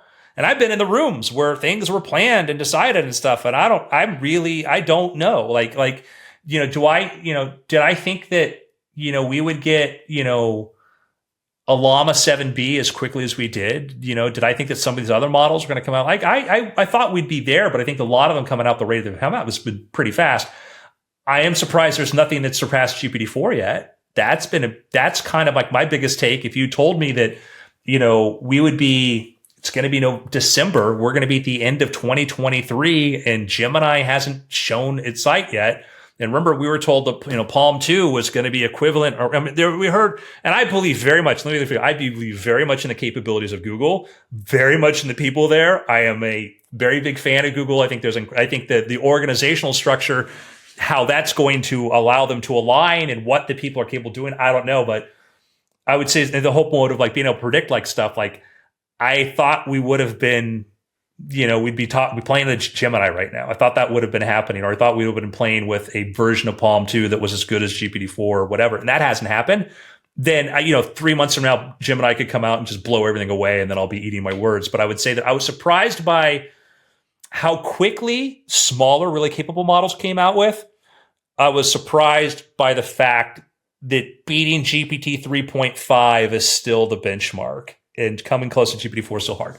So as far as future capabilities, I have trouble. I can see the things, the context of what I understand now. And if you ask me, like, what do I really want? I said this before, like, if I have GPT-4 now has like 120,000 token context, whatever. And have you seen the comparison, by the way, between that and Claude as far as how it's effectively able to use that context, where Claude had, that's bigger, like 200K context, but as far as its successful retrieval rate within it, using as effectively, yeah. Yeah, but it can take 200,000 tokens. And I've made the argument internally, like I did a bunch of little anecdotal tests inside OpenAI to show GPT-4 for long context, because I really wanted us to release with it, because I'm like, as a writer, being able to put a book in there and have ask questions about characters, great. I don't need the precision that somebody who's using it for legal text does. Just being able to ask it like, what's the name of my character's father, was super useful. You see the difference there. You see that 100,000 tokens ain't 100,000 tokens. They're not all equal. And I think that one of the things that I want to see is that, we've heard, oh, here's a 1 million token model. Like, well, what's the accuracy? Well, it's 1 million tokens, Getting models that can reasonably function over 100,000 tokens and really do what happens with a 100,000 token prompt? What can you do with a 100,000 token prompt? Because I can fit a hell of a lot of useful knowledge inside of there. So that's what's going to be exciting to me, is being able to have these models that actually can do really meaningful, useful stuff over a large number of tokens. So that's what I'm looking forward to. That's the thing that's going to be interesting to me. Certainly getting a model that's even more clever, but man, like a lot of the limitations, I hear people talk about limitations GPT-4, like, no, like it could do it. It just kind of got trained out of it, You're muted, man. Thank you. Sorry. No problem. What are some capabilities that got trained out of it? Longer form, like just the idea that if you say, hey, write me 3,000 words about this or 2,000 words, it wants to create you that short, succinct answer. Got it. So, that was the trade-off, the RLHF trade-off. Yeah. The personalities, the idea of it like being emulate this, emulate that. So one thing I found between GPT-4 and GPT-3, GPT-4 can work within constraints. This was very surprising for me. Like it's not perfect, but if you give it 2 or 3 things to keep in mind at the beginning, it will actually try to do those things for the most part down below, right? For everything else. And so, maybe this is a result of instruction tuning, but I take this as an example of a capability between the different versions that I didn't expect, right? So is there any specific capability like that you could imagine? And also because we have that smooth scaling curve with scaling laws, like we do know the performance will improve predictably, but why is it like so hard to like predict these actual capabilities themselves? So part of it is a lot of our evals are optimized for shorter sort of things and context and stuff. A lot of the ways we're very much looking at a small spectrum of sort of things to try to do that. In some capabilities, there's multiple ways you could arrive at it. I write a book by writing an outline. I start with an outline. I develop my outline, follow my outline. I start with a conflict outline, build it. Other people write a book by literally seating their pants, just sitting there and just writing whatever comes to mind, following a thread. Then they go back and they edit it down to get to the final book. What's the better way? I don't know. I don't know. And if you ask a language model to write a book, what should it do? Should it write, 500,000 words and find the best 80,000 words? Should it scaffold its way there? And I think that part of the predictability in it is it might be the data might teach it how to do one way when there's another way to do it. You look at math, right? the models can do math that we know it can't. That exceeds what it could have been saved in its memory space. You can actually get it to solve mathematical problems. There's no way it could have stored all those answers. So there is something happening in the training where the model is able to learn. And that was like, if you look difference between Ada, Babbage, Curie, and Da Vinci, you could see, like, my favorite example of that was trying to get Curie to do airport codes. It wanted to give you the abbreviations of cities. I had to tell it, cities can have an abbreviation and they can have an airport code. Here's the city, here's the abbreviation for this city, and here's its airport code. Now tell me what Orlando's airport code is. It would get it right. And it had that knowledge in there, but I had to give it some sort of step that it can follow. So capabilities can be really, really hard to figure it out. And had it been trained on tables and tables of those codes, maybe it would have got it. I had to have it instead rely on its fluid problem solving capability to do that. As far as predicting what's going to happen, another reason I got excited about GPT 3.5 was one of my favorite little tests that I would do is I'd create a list of, let's say, 200 celebrities. I'd go number 1, James Bean, number 48, George Clooney, whatever. And then I would go feed that list something, almost takes up the entirety of the context length. And I would say, who is number 78, right? Or what number is, Christopher Reeves at? And it was interesting because you would see it get, GPT-3 would get, if I got up to 60 or 70 or whatever is pretty accurate. Once I got to 100, I think it would get it off. It would be off by a few numbers. And that was you're seeing the layers work there. You're seeing it. You're seeing the edge of its generalization of it's 144, Donna Summers, Christopher Reeves, something. When I went to 3.5, first thing I did is I fed that in there and I watched all of a sudden it was accurate up to 199 or something. And I saw holy crap, there is a layer, there's something that went in there where it didn't remember that list, but its ability to say, I'm going to put these things in boxes, and when you come back, I'm going to give you that thing, improved a lot. So, that's, it's just funny to watch that emergent stuff to see what happens. So with mathematics, I've got prompts that I can do that will give me better answers than other prompts. If I say a problem and I can say there's I have a chain of thought way to break down how to do a mathematical problem. If I trained a model on that method, I will get a model to be better at math and not need a million examples, not need a ton, maybe a few hundred examples and do that. So that's the hard part about trying to predict capabilities is sometimes, the examples it's trying to generalize from aren't the best ones. RLHF Pro showed that to us. I see. It's just so fascinating, right? We went from GPT-3 can write poems, but they don't rhyme, to 3.5 can rhyme. Ideally, the model would self-report its own capabilities. Hey, I could do that now, by the way, right? On the other hand, as well, I can't remember which paper it was, whether it was Google's Palm paper, but you saw these ballooning capabilities, right? As they scaled up, the balloon of translation is getting better. The balloon of explaining jokes is getting better. We can sort of look at these balloons and extrapolate outwards. We can use these models as the scale increases and see, okay, it's remembering number 189 correctly, right? But it's still just so hard to predict what will it be able to do that it wasn't able to do before. And this could, figuring this out better maybe could really help with safety, right? That it can do these things that we just didn't expect that it could do as you scale it up. Yeah, I think we've certainly got really good at predicting where they're going to hit on evals. Like I said, GPT-4, it hit pretty much where they thought it was going to, which was sort of remarkable. Underlying capability, like I said, sometimes you see signs of it. You see that it can build a calculator. It built a calculator inside of there, which is amazing. So that means that it can build a better calculator and it will build a better thing. So we're going to see the mathematics. We didn't reach a limit. It's not the limit was, the amount of tokens it trained on. No, the limit was really how it was incentivized to solve for that. RLHF, the problem is there's I don't know if RLHF gets you really good math models, because, just pure RLHF, might reinforce trying to get proximate and not precise. Talking just out of thin air here, but anyhow, we'll see. It's what's exciting is discovering this kind of capabilities too. That's the point of the beta. That's the point of trying to get in and you discover it and you share it and everybody's blown away. I guess using it every day, not everybody reports that they've discovered a new capability. Probably the 100 million users that use ChatGPT, many have found new use cases. Working at OpenAI, like I have thousands of little prompts and stuff like this. Like, oh, that's curious. Let me come back to that later or whatever. And like I said, I've seen there's a research paper on this. Oh yeah, I didn't know that was a big thing. That was something we showed. And like, oh, that's cool. Or somebody came up internally like, here's a cool trick, and then we move on to something else, and the other people are like, no, like this is really cool. That was sort of the funny part, was just like, you don't know what's important, particularly when you're constantly moving, trying to solve problems, and just you just don't really like. I never had the time to sit down and write papers about this stuff, and you just you're just moving so quickly. The beautiful thing we're at right now is millions of users. People are finding these things out.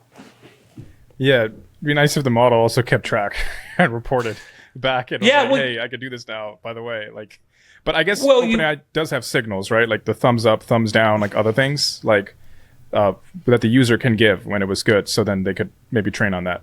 Yeah, there's a lot of ways that data's collected now. Like I think that, we're in a very different period than we were a year ago. I like DALL-E's little like, hey, which one do you like better, this one or this one? And it kind of, like OpenAI is a philosophy where it's a lot easier to evaluate than generate. So spend more time, evaluating and giving feedback, right? And it'll lead to better. Yeah, results. You optimize for, like you and I as a person who writes and stuff, I was internally always, like longer context. I don't, I want this. I don't care about your math evals, Yeah. So of course, they were right to care for those over mine, because really good at math makes you good at a lot of things. But yeah, reasoning may pay off in the long run. A little bit more reasoning in the probably. So ChatGPT came out last year. You've been working at OpenAI, I guess. I'm assuming since 2020 or so. By the way, if you don't know, Andrew was also publishing 2 books every year as an author while he was working at OpenAI. ChatGPT, huge, OpenAI's continued success this year, GPT's model, tons of stuff coming out every month from OpenAI. You would think this is like, peak OpenAI. What made you want to leave and start your own consulting practice? It was hard. And so what it came down to was I originally was going to leave 2 years ago. I'd been on the applied team and had an amazing fun time on there. And then the company started getting a bit bigger, and I was not ready to try to specialize in any kind of thing at that time. Not that anybody was forcing me to, by the way, but it was just that. And one of the things I felt was important to me was I said, these systems are super capable, and people don't know. People don't know enough about what these things can do. And we had an amazing comms team.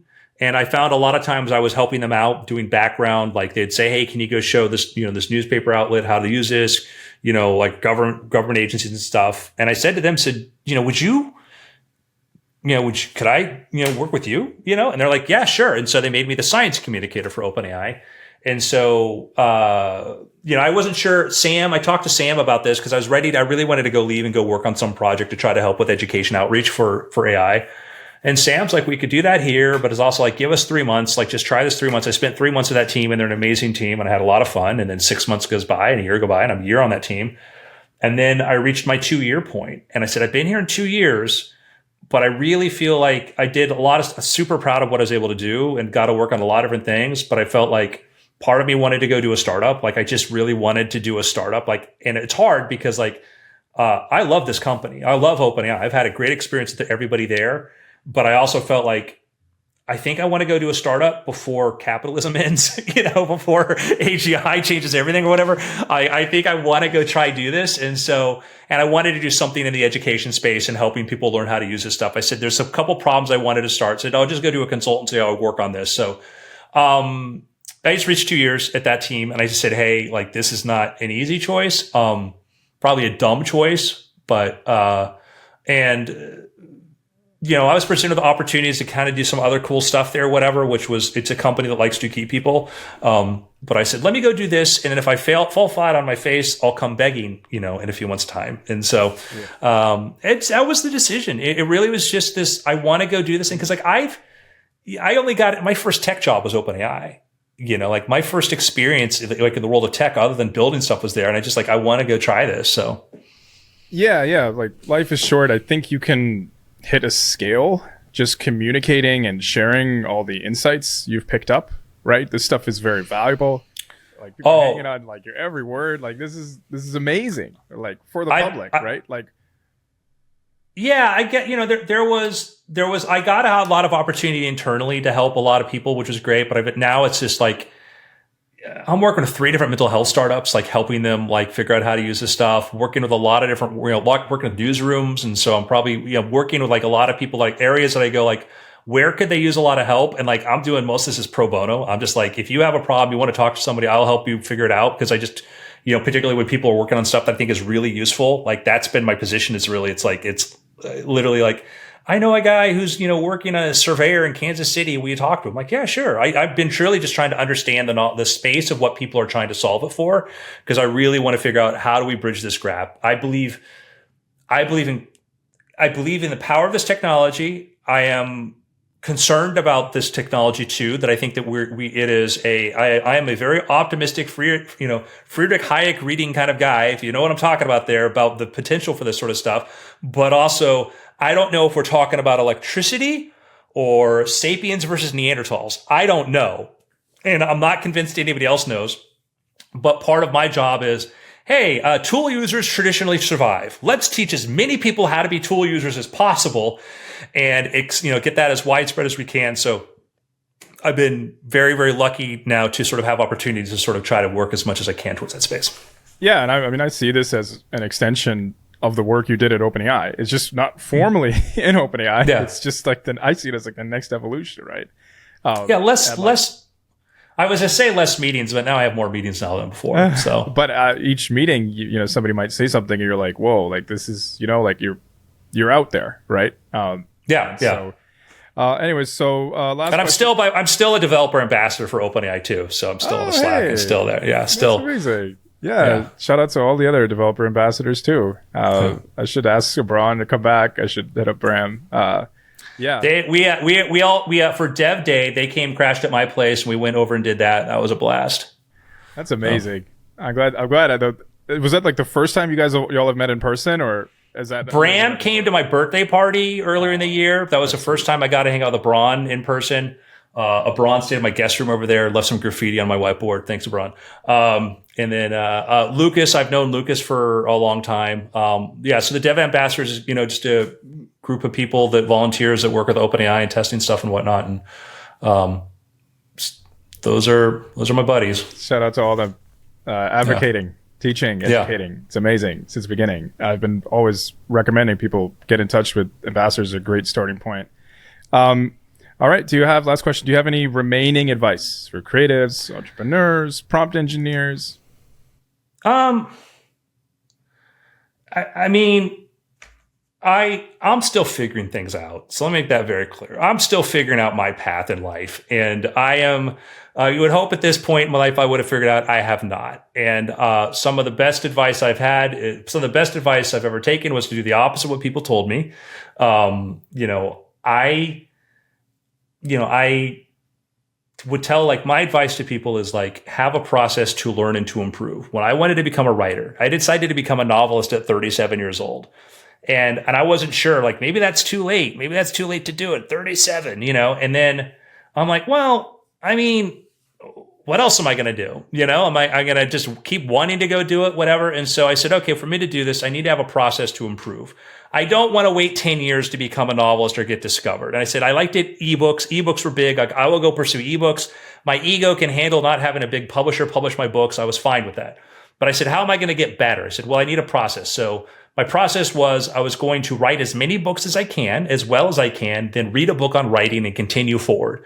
I was 37, lived alone, no girlfriend, no kids. So I had a lot of spare time. And I wrote 10 books in a year. And I improved a lot, I think, as a writer. By the end of the 10 books, by the end of the first year, I had like a 3-year plan, whatever. I already had a movie deal with the producers of a big franchise. I had managed to make the list of the top 10 best-selling indie authors on Amazon, and then had like a book deal. It just came through, but it came from this process of improving. How do I make better at it? You look at, like, what's the success of OpenAI? OpenAI, when I first met with them, I was talking to them as a user of GPT-3 and they're asking me, what do you think about this? What do you think about that? There's a lot of data. And I'm talking to high level people, Mira, the CEO, she wasn't CEO then, but she's just, tell me more about this. Tell me more of this. And so I'm talking to like high level people there, giving them feedback because they really want this. They didn't just delegate it to somebody. They wanted to know this sort of stuff. So they were that's the pattern I figured out was like, get a lot of feedback, improve. So that me as a writer, I wanted to do that. And, eventually got picked up by a major publisher, ended up getting, nominated for some really cool awards and that sort of stuff. But that started for me going from 0 at 37, not knowing what to do. Fast forward, I was 42, 43. I realized that TV was fun, but I was sort of not looking forward to a big future in TV. And I'm like, maybe I should learn to code. I had friends who were CEOs. I said, yeah, I'm learning to code. Like, why would you do that? You just hire somebody. I'm like, because I want to build the stuff. I want to know how it works. And I watch friends who try to start companies who don't know how to code. And then 5 years later have nothing to show for it, but a bunch of bills from, consultancy companies and stuff because they just didn't have the clue. So I learned to code. And it was at a point in life when you're not supposed to decide to do that, did it. And then, a few years later, I'm at OpenAI. And so I'm very much a believer, like just do stuff. Don't let anybody self your limits. Everybody suffers from imposter syndrome. I know at OpenAI, it was a common joke how everybody was felt because they're around the most talented people in the world. And they feel like, how did I get here? And like I said, I'm a cruise ship magician. Like I'm entitled to my imposter syndrome because I am. But that was, the pattern I'd say is have a process to get better. Keep making things. Don't let anybody define you. Don't let anybody define what you are. Nobody knows what you're capable of. Nobody knows. And the version of you tomorrow can be a better version of you today. That is amazing. Please subscribe to my motivational seminars and come to my retreat in Hawaii. And like, no, I'm still figuring this stuff out. But that's what's worked for me. Have a process to get better. Yeah, and actually, seriously, like Andrew did like a Twitter on X. He did like a live. He talked for like 3 hours straight. Like it was like a whole like AI creative advice like prompt workshop. Like just how to think about AI as a creative, different tips, pointers, shared his journey. So, you should follow him on all these different places. So I would recommend it. There's so much insight to be gleaned here. And certainly your story, I would have loved to dig even deeper into some of these things, like the trauma and the anxiety of doing all these crazy things, Andrew, but we will save that for part 2. So yes. We mentioned Andrew's blog. We mentioned the different, I think it was like a prompt portfolio and the script site that you shared. There's the OpenAI documentation. There's Andrew's books, which has evolved a lot. By the way, I tell you, it's funny because it's like working on it, just being the guy, and then watch a couple years later, go look, and it's evolved. It's awesome. But then what's funny was when they showed the fine tuning examples, they used my Marvin the sarcastic robot as that. I'm like, I don't know who did that, but that was awesome to see some late night 2 a.m. thing just to still worked its way into that. Yeah. I'm just listing all the different places you can find Andrew and check out his work. I'm on Twitter. Hit me up. I'm very easy to reach, very easy to talk to. Happy to, talk about this stuff. Like I'm just, I enjoy this. I enjoy nerding out like this. Yeah. And we'll put all this in the show notes, and we'll also put the link to the consultancy and stuff. Of course, I'm going to go ahead and say it explicitly. If you have questions, you're a business, you want to see how you can use AI in a very practical way, and sort of what to lean on, what to avoid, hit up Andrew. Probably a great starting point. If you're a grad student or you're just some guy trying to just reach out to me. I'm not going to charge you. I'm happy to talk. If I have the time, I'll talk to you. Like I don't care. I'm more happy to discuss the idea. So just don't be afraid to reach out. So that is unbelievably. If you're a big Fortune 500 company, I'm going to charge you. But if you're another creative like me and Bax and you want to talk, just ask. That is awesome. Well, this is an incredible podcast. Thank you so much, Andrew. I really appreciate your time. All right. And I will see you all in the next one. Thank you. Bye.